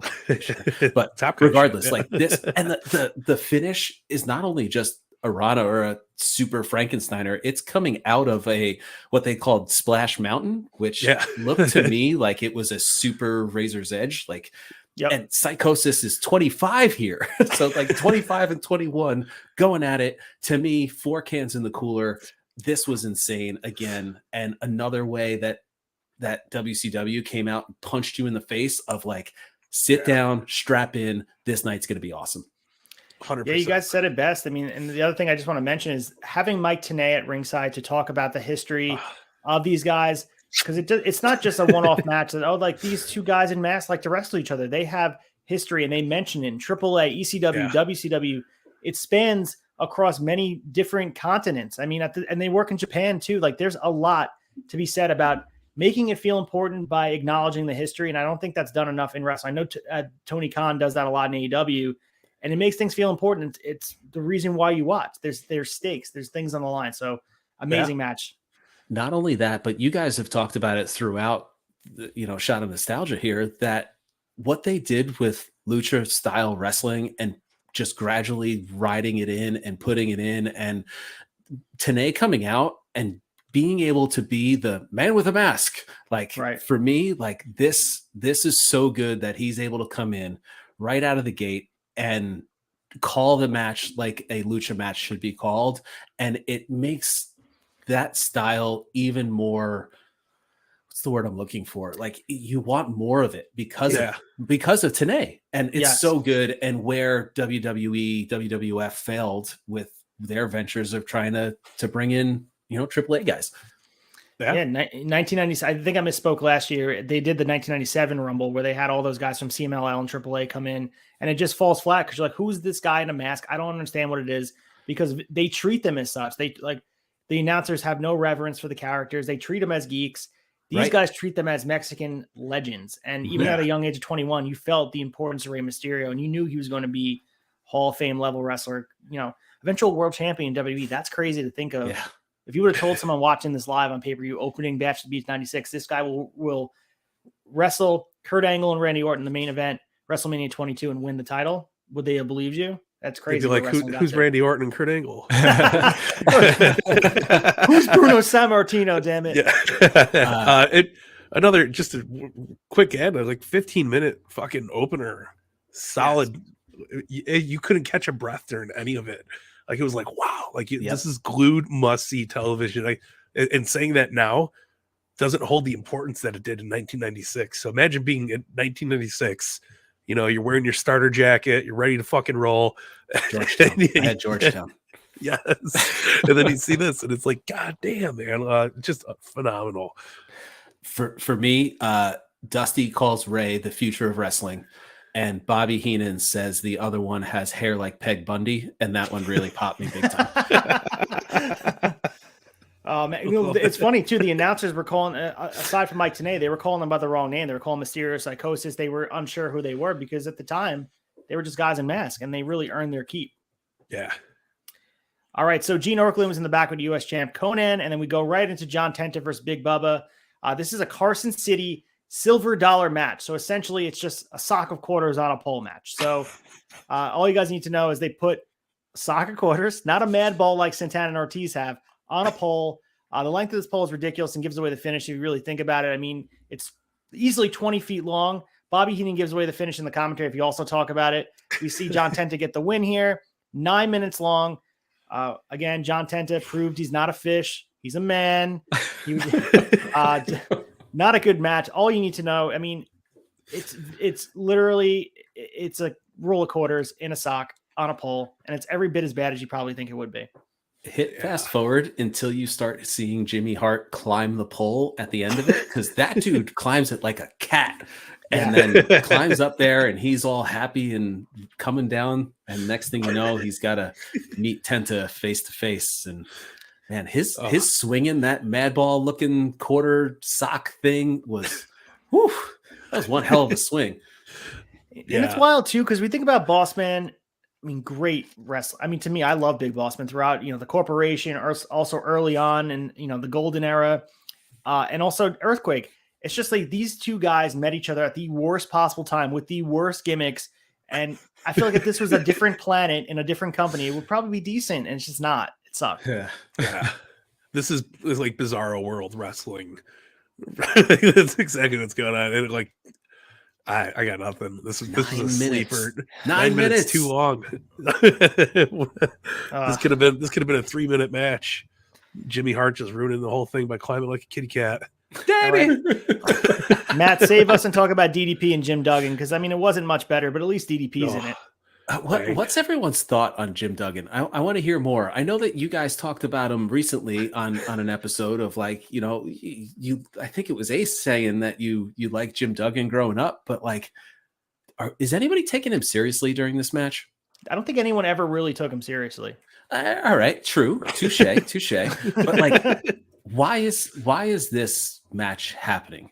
Like why is all right? Let me retract that. Not why is this match happening? Why is DDP paired with Jim Duggan? Like it just. Why is Jim Duggan employed? That's the better question. Bingo. All right. Yeah. Yep, you got it. Get to the chase, man. That's exactly it. For me, this didn't do anything for me. I gave it a half a can in the cooler. DDP wins. He wins with with his diamond cutter, which is getting over, like you guys have said. But then Duggan gets up as DDP is celebrating, and he takes tape out of his pants again, which we've seen him do before. And he like wraps his fist. That's his finish, allegedly. Before he knocks him out. But yeah, like, it sucks. It's brutal. It's brutal. This match I could have done without. And Duggan, maybe it's because it's not 1987 anymore, and I'm not 5 years old. But for me, this one was rough. This one was rough. And I want to like DDP. Like, I really want to get behind him during this match. But the fact that it's against Duggan, it makes me care significantly less. Absolutely. Yeah, I think Jim Duggan, I feel like, he's one of those guys. I don't know what is going on as far as context and booking goes, because he gets title shots too. I'm sure you've seen on the shows he was wrestling Giant for the title. They built it up from a week to week where Jim Duggan may win the title, and it's awful. It falls flat. And again, Jim Duggan, time and place, golden era wrestling, where he shows up at the 92 Rumble like, oh, it's cool. It's Jim Duggan. He has the American flag. He's doing his thing. It's kind of toyetic. But 1996, you want to talk about wrestling passing by and passing someone by. We talk about John Tenta. Jim Duggan's one of those other guys, just needs to get lost. I mean, to quote Bart Simpson, someone needs to make them eat their shorts, because he's awful. Like, so anyway, we did a good job covering the match, but fuck, we did not talk about Hacksaw during Nitro, talking about how he went to the toilet and found the ring while he was relieving himself, I think was the words that he used. Oh man, like this one takes me out. This one, sorry. No, I agree with. I mean, 100% agree with you. And I feel like DDP is they don't know what to do with DDP. He's getting over, but they're not putting him in a spot to succeed. He has that ring that's supposed to give him this world title shot. It's like a Money in the Bank guy. It's like feuding Austin Theory with some. I mean, again, they're treating Austin Theory like shit too. So I guess times don't change, brother. Yeah. Yeah, I can't add anything else to that. It's just bad. All right, Mike, take the lead on the next match. Oh boy. Well, if you know me, you know I love a giant clusterfuck, and this was nothing short of that. We got the Nasty Boys defeating Public Enemy in a double dog collar match, and it's your typical Nasty Boys Public Enemy match, but they're chained up briefly with the dog collar breaks at some point. It was just bad. The tables kept breaking on them. Like, it was just the shits. It was the absolute drizzling shits. Yeah. If you want Public Enemy and Nasty Boys to wrestle, you need tables, you need chairs, you need them to have matches outside of the ring. That's when they're at their best. Like having this stipulation, they're not Punk and MJF. Come on. It was just, oh man, so bad. Just so bad. This one checked the box for the Bash at the Beach that they have to fight on the boardwalk in sand. And it was the best part of it. And it was still bad. That's it. This was that Gaga. This blew up onto the, the side of the stage, which the set is always the best part of Bash at the Beach. It's so good. Yeah. But these guys, they had the never breaking table. That table was the strongest table in the history of wrestling. And it caught Rocco.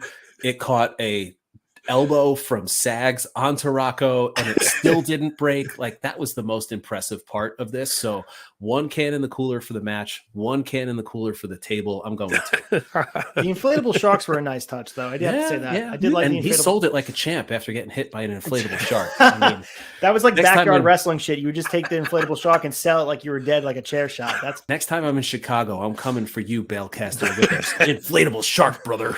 I might know a guy. We'll call it John Tanta.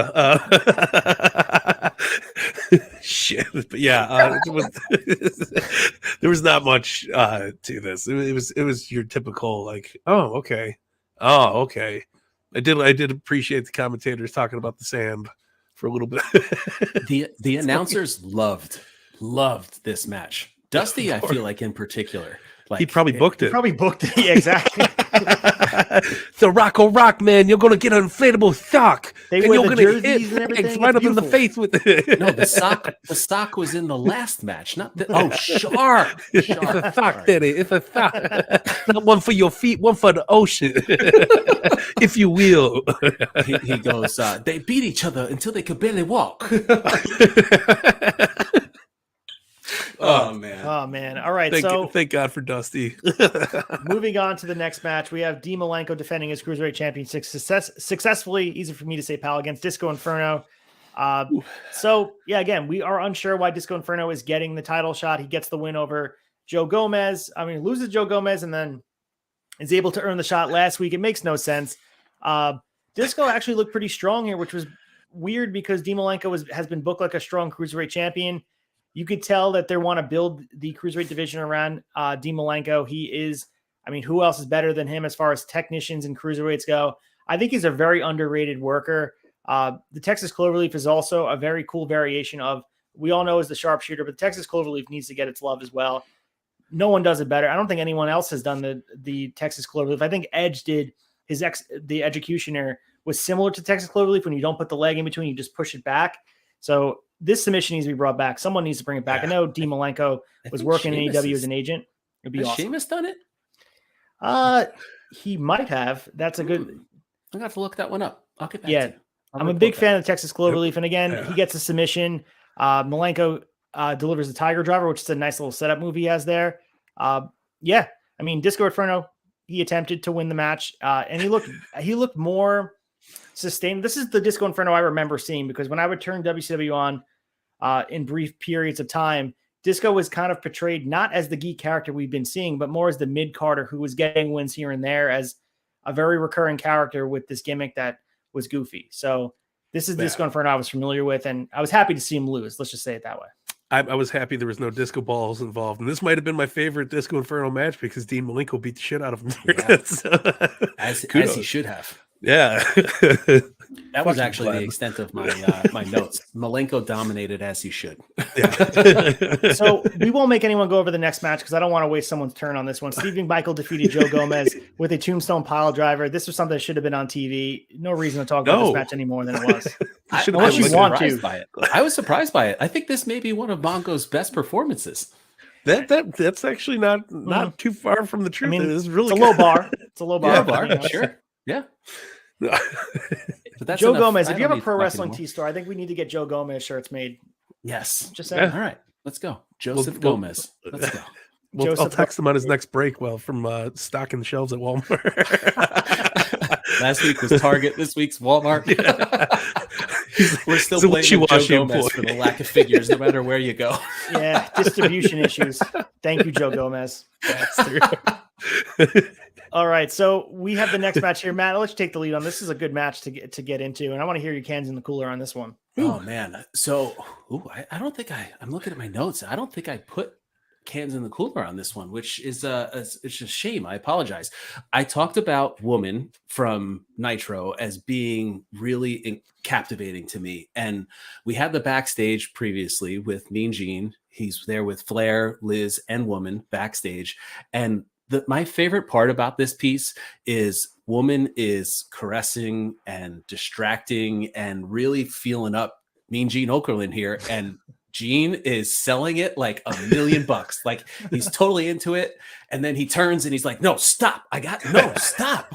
And he's sitting there, and it is such an awesome piece. And watching Woman work there. And then you get Ric Flair.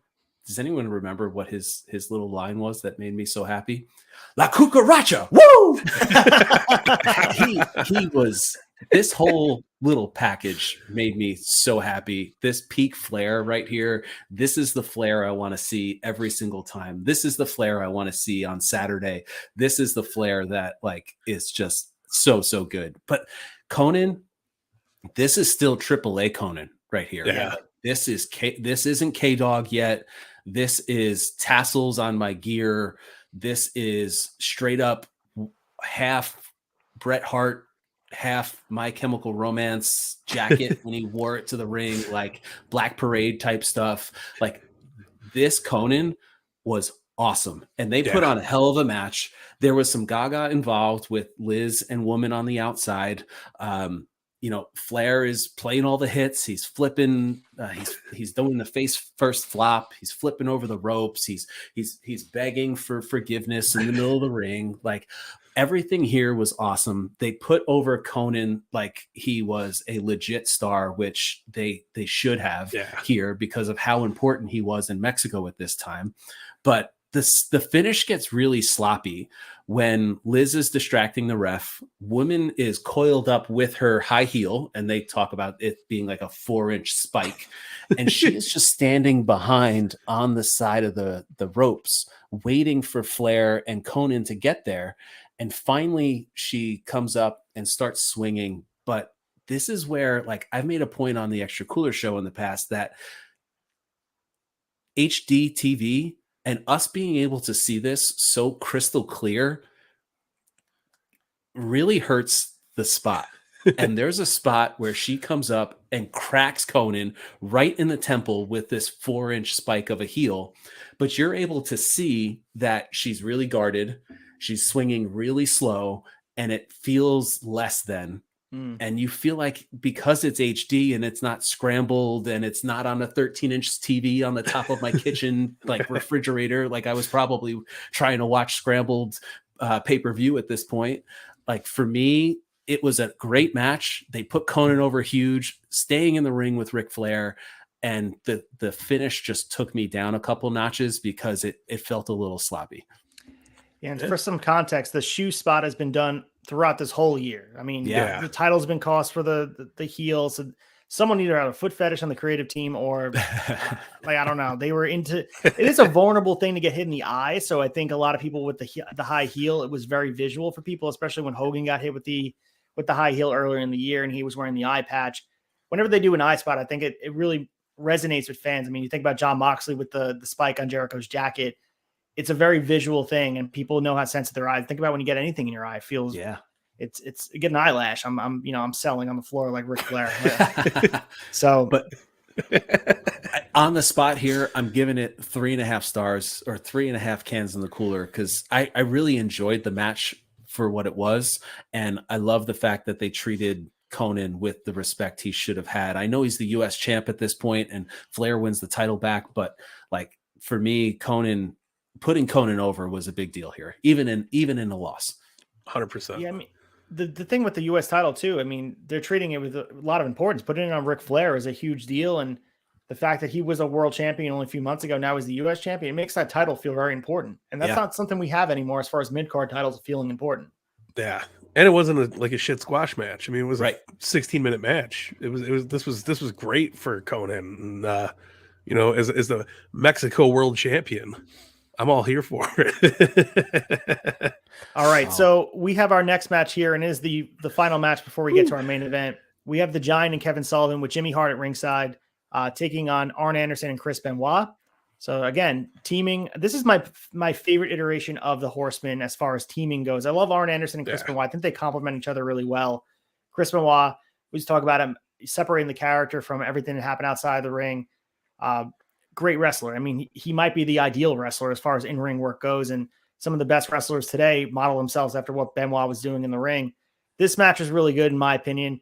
A little too short. I would have taken off some time from the other matches. 7 minutes and 59 seconds. I just think Kevin Sullivan and Giant, they were limited in as far as what they could do as a team. The Giant, though, impressive athleticism as the champion. I was a little disappointed the championship wasn't on the line in some capacity during the build to Bash to the Beach. Maybe they didn't want to take away from that big moment they were having. But the world title never should feel lesser than, and it felt lesser than in this match. And that hasn't been the case all 1996, so I'll give them a break here. I do give them a lot of credit, though. They get a lot of heat for WCW being a retirement home, as we mentioned in the newsletter. The Giant's a young guy here, and they're building a future legend. I mean, we know what Big Show and the Giant become, but they took a risk on what he's able to do here. And they see the raw talent. He was green as goose shit in the beginning of the year, but now he's really coming to his own, and he feels like a legitimate world champion. And I do enjoy when he's on my screen, but the right decision was made. 7 minutes and 59 seconds after a choke slam. It was a good match. So Jimmy Hart sucks, though. I've got to say that every week. Daddy. Go home, Jimmy Hart. His airbrushed Giant blazer jacket is just top notch, though. That's the only reason why I want him on my screen, so I can see what jacket he's going to have. That's true. And it's actually we learned he can climb a pole. He can climb a pole. And he goes, there's a place that used to be by me. Now it's a Target. Speaking of Target, full circle. There's a place called the Atias Flea Market that used to be on Long Island, New York. And they used to have this airbrush station where you can get your shirt airbrushed. Ooh. I picture some guy in a mall somewhere airbrushing Jimmy Hart's jacket. Like, you need another one? How many guys do you manage, goddammit? I love it. All right, guys, it is time for the main event. Matt, since you're the guest here, man, I'll let you take the lead on it and talk about your thoughts. And we'll go round robin about everything that went on. Paint the picture for us, though. Oh, man. I mean, so here we are. The hostile takeover package plays. We get before we even get there, the anticipation that has been built over the amount of time that this storyline has been playing out since the outsiders are here, and just the way, I'm going to say it again, the way that the announce team sells this makes it to be the biggest thing in the entire world. And it turned out to be. And for us here, we get Heenan in the very beginning. Here we go. Like, even before Bruce Buffer is out there, it is made to be everything that has been going on for however many weeks. I'm sure you guys could tell me exactly how many weeks, but for me, like, the Nitro, everything was leading up to this moment. Everything on this card was leading up to this moment. Every scene in between had to do with the outsiders, had to do with Bischoff, had to do with everything that was coming down the pipe here. And Bruce Buffer, who we make fun of a lot on the Extra Cooler show, being WWE, WWF guys, but it made it feel even bigger. And the anticipation here, even as I'm watching again here in 2022, looking back this many years, it still had me at the edge of my seat, ready to go. And that says a lot about the beauty of the storytelling that's happening here in WCW 1996 and how important this match is. And Bruce Buffer makes it apparent, and the announcers make it apparent right out of the gate that there are only two members of the outsiders coming down. And Hall and Nash hit, they come down, they cut to two guys in the front row with Sting face paint, airbrush mall guys again with their homemade t-shirts. And these guys are just huge. They not physically huge. They were kind of big guys, but that's not what I was talking about. Like, these guys encapsulate this match and how important it was. And then the announcers again saying that there's a sense of security from the, coming down to the ring, and how it's going to be a 3-on-2. Now the WCW has an edge. They keep talking about how they're not going to call this like a normal match because it's so important to WCW. We all work and have built WCW and how huge it is. And it's all about how they sell this match. Yeah. And then we have Macho, Luger, and we have holy shit, Sting. Sting's the guy. Don't there forget it about is. Sting. Ooh, We all love Sting. Man. So we have those three guys coming down to the ring all in unison, and we're off to a blazing start. It's chaos right away. Luger gets knocked out, and it's at this point in 1996. I was not one that was allowed to buy pay-per-views at 13 years old, so I wasn't watching. Mike, did you actually purchase this and were watching in the moment? I was watching in the moment. I was on the edge of my seat, dying to find out who the third man was, man. Was there any inkling that Lex Luger could have been the guy as he gets carted off on a stretcher? It makes perfect sense in retrospect, right? As you're watching it now, you're like, damn, this is it. I was so curious of like thinking back to all of the notes that you do, and Ace, like you are doing God's work with going through all of these Meltzer newsletters and like everything that you're doing and pulling out and seeing behind the scenes what this man does for your podcast. So anybody that's listening to this, reach out to ACEFIELD Retro and give him your thanks, because he is the effing man. But like everything that Meltzer was saying, with Luger being teased, with Luger could have been the guy. Like I couldn't stop thinking about what 1996 lens I was watching this match through. Yeah. And when Luger disappears, could he come back as the third guy? Like the storytelling through this was so beautiful and so incredible. And it goes back and forth and back and forth. And then, you're essentially 2-on-2 with Sting and Macho. Macho takes a really ugly elbow drop from Kevin Nash, who he looks like he tries to get up out of the way. Nash lands on his head. Macho immediately rolls over to Sting, tags Sting in, and now Sting is taking the heat through this entire match. Macho finally gets the hot tag, and Tony Schiavone continues to sell that Randy Savage is in, and he's nuts. Like he's been sold that way for weeks, and we've heard you guys talk about it for weeks. And then Nash low blows Macho, stops the heat, and then all of a sudden we get the Hulkster coming down the ring. The crowd erupts first, and you see the crowd turn and look down the aisleway. You see Dusty start talking Hulkamania, and then Tony Schiavone, Hulk Hogan is here. Dusty, Hulk Hogan is in the building. Tony, you're damn right he is. And they're selling him to be the savior for WCW. Now, I looked back from a pay-per-view perspective. You see Hogan in March was the last time he was on pay-per-view with an actual match. And now you're seeing him again in July. And, Dusty's cheering him on. Go get him, Hulkster. And then the iconic line, right? Bobby Heenan chimes in, but whose side is he on? Is this like masterful storytelling for me? Yeah. Like, Bobby Heenan has been chirping down the Hulk Hogan is a bad guy since the inception of Hulk Hogan in 1983, 1984, 1985. Bobby Heenan has been there as his biggest opponent the entire time. Whether it was Andre, Heenan was there. No matter who it was, Heenan was on the other side, it felt like, forever. Yep. And you have Heenan, which to me makes sense that he's like, no, this guy's a piece of shit. I'm not going to believe him. All you need is Jesse Ventura there too, because and Jesse being there too. The pukester. But like it's beautiful storytelling that Heenan is the one to question the savior of WCW, the savior of everything good, the say your prayers, the eat your vitamins, the quintessential babyface for our generation as a almost 40-year-old man. Like this guy encapsulates everything that's good. And we're about to see him turn.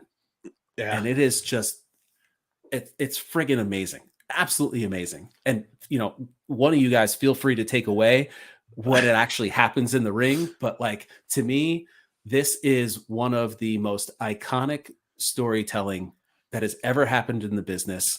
The most iconic turn that has ever happened, even including the barbershop window. Like, this is it, man. This is iconic. And I am so honored and thankful that you guys invited me to this show as your third man. So cheers. But and you well guys said, can take it away. You covered pretty much all of the spots that we need to talk about, because it wasn't about the match itself. It was about what happened and the storytelling and the drama and the tension that was built in the arena. And I also want to just note, when Hogan comes out, there's no music. So you can really hear the fans erupt and sort of murmur. And there is, I guess, even when you're watching now, there's the feeling that he's not going to turn, like that's something, it's not going to happen. Because at the time, I mean, it's just unheard of. And he is America. He is apple pie. He is all that's good in the world. And when you watch this happen, I'm sure people were excited about it, like we talked about they would be today. But he broke a lot of hearts on this night. And Mike, as a fan of Hulk Hogan growing up, how are you feeling? Were you thinking about throwing garbage at your TV, or were you okay with it? Let's paint the picture. Little 8-year-old Mike sitting on his, child pose, sitting on the carpet, staring at the 32-inch TV that was the big screen, all fuzzy, and listening to the static. As much as I loved Hall and Nash, Hogan comes out, I'm like, yes, this is it. He's gonna come out there, he's gonna show these two idiots what's gonna happen, and like Hulkamania forever, man. And I didn't even put it together about the Heenan thing. So that was very, very, very, very nice fucking attention to detail, Matt. But that's all hindsight. That's like 22 eyes in a 1996 period. Because if I'm you sitting on the floor watching this, there's no way in hell I'm thinking about that. Nothing. No way. That doesn't matter. Beautiful. They could have said it clear as daylight, and I was just like, Heenan pretty much did. It was like flaunting the fact that it was that unpredictable that you had to see it to believe it. You could even say, like you said, he's turning heel tonight. No one would believe it. Yeah, no, and so we see Hogan coming out. I'm on my knees at this point, set up. I'm like, yes, here it comes. WCW is going to gain their state back. Screw these WWF guys, blah, blah. So excited. And then, of all things, if he would have did it to Sting, if he would have did it to Luger, I would not have been as heartbroken as I was. But, oh, man, you turned on your homie. You turned on the Macho Man, Randy Savage. You from Hogan, you're dead to me, brother. I was probably in the midst of like holding back tears, like, oh God, like how did he do this, the Macho Man? And I was just taken so back. And I remember I was just like I had no thoughts, no words. It's just he turned into the bad guy. Hogan's a piece of shit. Like it was heartbreaking to be the little kid watching it, but my God, did I not love that promo afterward? And there's something so disrespectful about that second leg drop too, that it's just like kind of shooting someone while they're already down. And it just shows what a degenerate he's become overnight. That who is this guy that not only you turning on Savage, but he's already down. He's already beaten up. The leg drop, which is one of the most devastating finishers on earth, eventually put out Hogan. Hogan can't even walk anymore because of the leg drop. But hitting several more leg drops following those two, it's just overkill. And that's what the NWO became, and set the tone from that moment on. It was like there was no other choice but to destroy everything in its wake, and it was right there. And Heenan does say on commentary while they're screaming, "Oh my God, he's the third man, he's the third man." Heenan goes, "What have I been saying all these years?" Like he's just like so matter of fact, like, I told you guys, I tried to warn you, he's a piece of shit. But that's consistency in storytelling, like you mentioned. And I think at the end of the day, fans, if you treat them like they're intelligent and tell a story that's linear, it means more. And that's what we got here. That's the beauty of, and I'm going to take it to 2022 for a second, but that's the beauty of what AEW is doing too. Like they have these transplants, these guys that have come in that already had storytelling coming through. And I'm thinking Malachi Black most of all, with keeping the face paint in the eye and all of those things. And they continue the storytelling. The Kyle O'Reilly coming into AEW, like the fact that they're not insulting our intelligence in 1996 in the same way, and the long-term storytelling and the history of the mega powers, and that certainly plays a role for little Mike Belcaster that's sitting on the floor. Like, all of these things are just such beautiful storytelling, and I like applaud WCW so much for this. And like, this is an iconic moment, an iconic top 5 promo of all time. Like, this is just iconic stuff. No, 100%. And I mean, coming off of the stems of Uncensored in 96, where you see Hogan getting beaten down by Z Gangster, you know, his return felt so big. And I was just like, I remember I woke my dad up. I was like, he fucking leg dropped Macho Man. This is bullshit. And like, my dad's like, go to fucking bed. Like, what's wrong with you? It's like Sunday night, like 10 o'clock in Central Time, 10 o'clock. But still, that's late. Yeah, I mean, for an 8-year-old, fuck yeah, in school the next day. But maybe not. It was July. No, I was out of school. This was my prime time to stay up. This is fucking pay-per-view time in the summer break. Hell yeah. No, my 8-year-old is not staying up till 10 o'clock right now. No. Although she's likely up right now as we're recording at midnight, reading in bed or something like that. I have a nice little bookworm. She's good. Not screaming about Macho Man getting leg drop. Before we take our shot for the no contest, we just want to talk about emptying the trash in the ring. A crazy fan gets in the ring and gets forearmed immediately by Kevin Nash. Scott Hall and Kevin Nash do talk about this on a few shoot interviews where Scott Hall essentially says, I took the boots to him and I beat the shit out of him. They show him like, this is not a work, brother. I don't know what you're doing in this ring. Just shows how impassioned these fans were, throwing trash. The promo, as you mentioned, go out and check it out. The first opening line, as far as I'm concerned, all this crap in the ring represents these fans out here. For years, brother, 2 years, I held my head high and did everything for the charities. I did everything for the kids. And the reception I got when I came out here, you fans can stick it, brother. Like, I mean, it goes on about Johnny Come Lately. There's a lot of truth to it. And we talked about promos all throughout history, Austin 316, the pipe bomb. There's a lot of anger and frustration that comes from reality. And I think a lot of what Hogan was saying was truth. And I think he actually felt that way, which, you know, turned up to 11. We know the best characters are the guys that are feeling themselves in reality. And Hogan, you know, he's feeling jaded about the fans turning on him. Yeah. Unbelievable. No one loves Hulk Hogan more than Hulk Hogan, brother. Yeah. So, I mean, listen, let's take the shot first and then we'll talk more, because we do have 13 minutes to continue to talk about this. But I want to thank you, Matt, for coming on here. I got a shot over here. This has been a pleasure, and you're welcome on here anytime you want. I have our schedule on Instagram, so you're more than welcome to pop on here whenever you want. Surprise appearance. You know where to find us. Just message me on Instagram. I'm sure the fans that are listening to this, people listening to this, all love the fact you're on here, and we love your podcast. So, continue to do great work. Thank you. And I said it before, you both are doing God's work, the wrestling God's work, because this journey that you guys are taking us all through from 1996 WCW has been incredible. And seriously, the work and the passion project that this has turned into, there's 2 men here that are doing God's work. And we all thank you from a fan's perspective.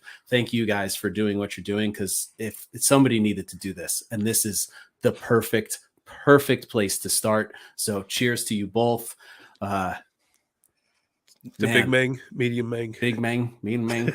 To the NWO fella. Cheers to the New World Organization. Oh, yeah.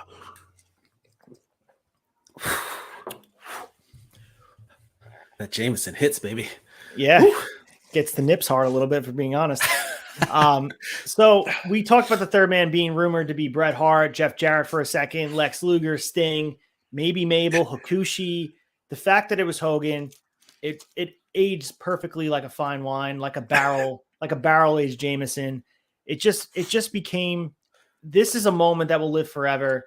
And it's because, again, context is king. The fact that this happened when it happened, it was a risk by Eric Bischoff, WCW Turner, to take this risk. It took balls to do what they did, and it paid off. So does anybody think that they took Luger out of this match just in case Hogan shit his pants and didn't want to go in the last second. Yeah, It's very possible. Yeah. Or if he just actually really shit his pants. Yeah, I mean, it happens to the best of us. Brother. Too much protein, brother. I think about this as my fandom, being throughout the Attitude Era. 2001, the Invasion, they tried to pull this off in-house with WCW, where Stone Cold turned on WWF and, joined the alliance. It never resonated the same way. And we talked about this in the beginning of Shot Nostalgia, and we'll continue to talk about it, because Vince was unwilling to put WCW over in any way. And plus, they didn't have the faces of WCW. You didn't have Sting, you didn't have Goldberg, you didn't have Hogan. This wasn't the WCW we knew and loved. So when Austin turned, it was supposed to feel like a backstabbing thing, but it just became kind of comedy. Like he started playing guitar and saying what, and Jimmy crack corn, I don't care. It never felt like the betrayal that that it was supposed to. So it's going to be hard to recreate this. I don't think you ever can catch lightning in a bottle like Hogan and Bischoff and Turner did. Yeah. But, stranger things has happened. Never say never in wrestling. Damn right. All right. So let's go to the chaser. Just get, we'll just talk about everything. Our favorite part of Nitro. We got to go soon because, we got Eric Bischoff in my ear. Hulk Hogan's a piece of shit. We got Cassidy throwing the ring. Let's get the chaser going.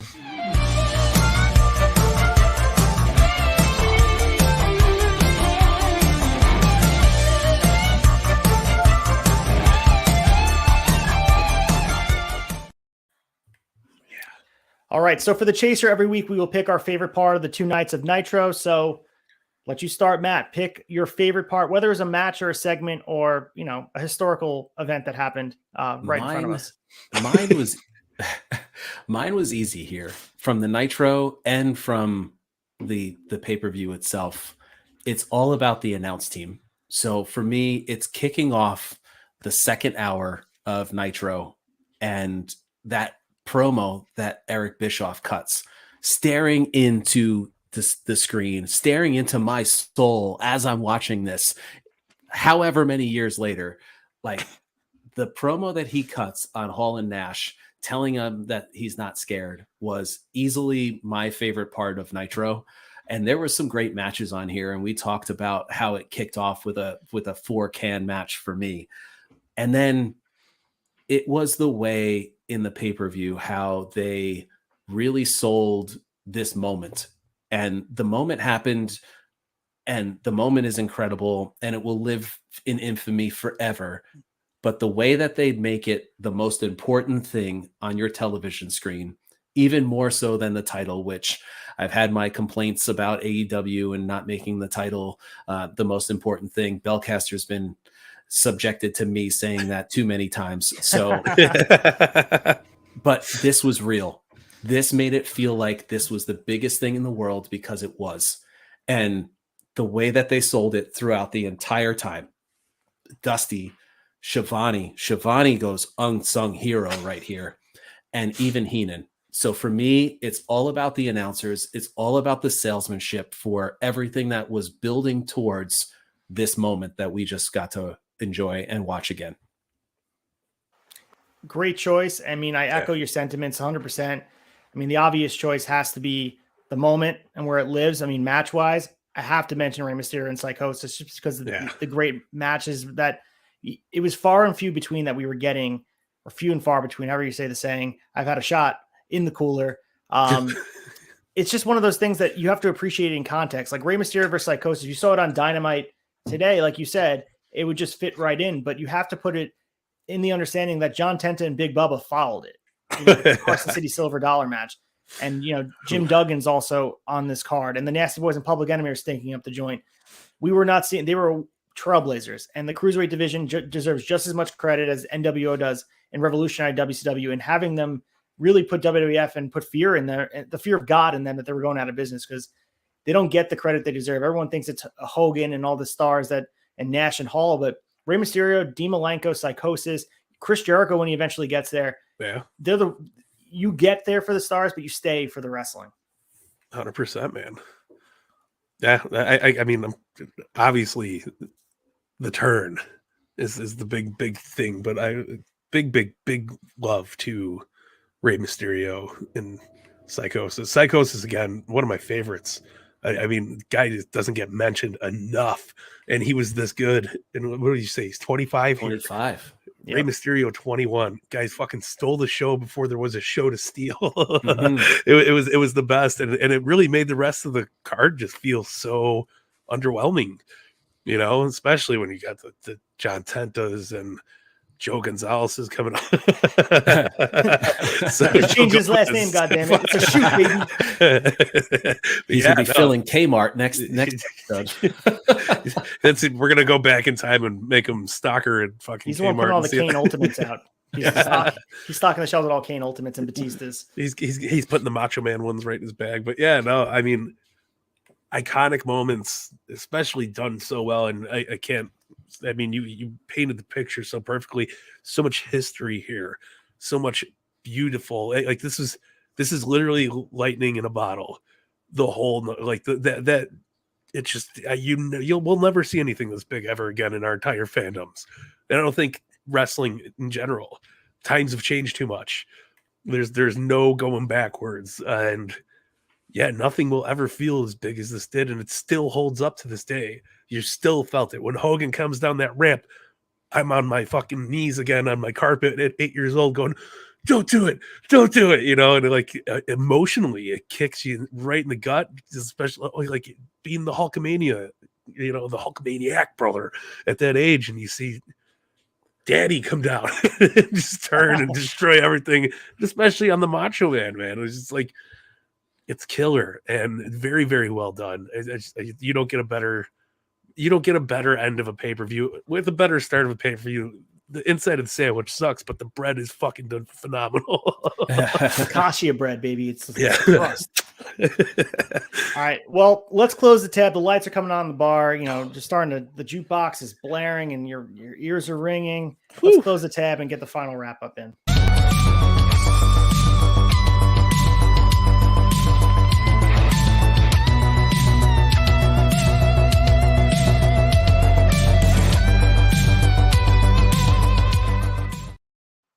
All right, guys. So we're closing the tab here. And just so you guys are aware, next week's show will be episode 16. It'll be airing on August 5th, 2022. We'll be covering the July 8th, 1996 Nitro, followed by the July 15th Nitro. Here's the art, the beautiful art. Hogan in all his glory, black and white. Lots going on here. So we're starting to hit our stride here in 1996. But as we're running out of time here, Matt, give us what's going on in the Extra Cooler Land and, anything else going on in your life.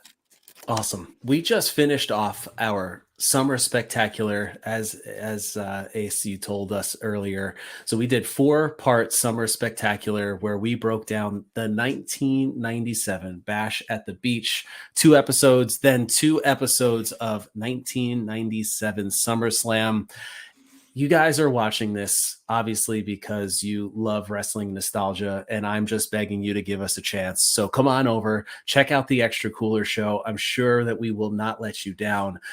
We will trickle in some current events as well. So we just did our SummerSlam 2022 preview, which, we're creeping on that tomorrow. Is SummerSlam. Yeah, it's crazy. Ric Flair, we've got some Extra Cooler artwork on my chest here, but we've got Ric Flair's last match, and then we'll dive right into SummerSlam, and we'll meet you next week when the Extra Cooler breaks down everything that happened from the week that was in pro wrestling, and then we'll get back into some homework matches, and we've got some really fun stuff. We're already talking with the 2 Bad Chads to come on, and they want to cover 1991 or 1992 WCW with the Dangerous Alliance. Ooh, little Vader action not too. Hit yet. Ooh. We have not hit it. So it's only appropriate that we get the 2 Bad Chads on and we start talking about that. So I don't have a date at this point, but I promise you, Chads, it will happen. It will happen. Nick texted me tonight to say, let's make it happen. So guys, I can't thank you enough. I said it before. I'll say it again. You guys are doing the Wrestling Gods work. This is an incredible series. Continue on. Cheers to you guys, because this is just absolutely incredible. Thank you for allowing me to join you as the 3rd man on this beautiful trip. And cheers with my sloop. We talked about them earlier, but cheers, fellas. Cheers. I appreciate you all. Thank you for the time. And thank you for making me your 3rd man. So for Bobby the Brain Heenan, for Dusty Rhodes, Gene Okerlund, I don't know. I'm Stephen ACEFIELD. Hulk Hogan, you go to hell. We're out of here. Straight to hell.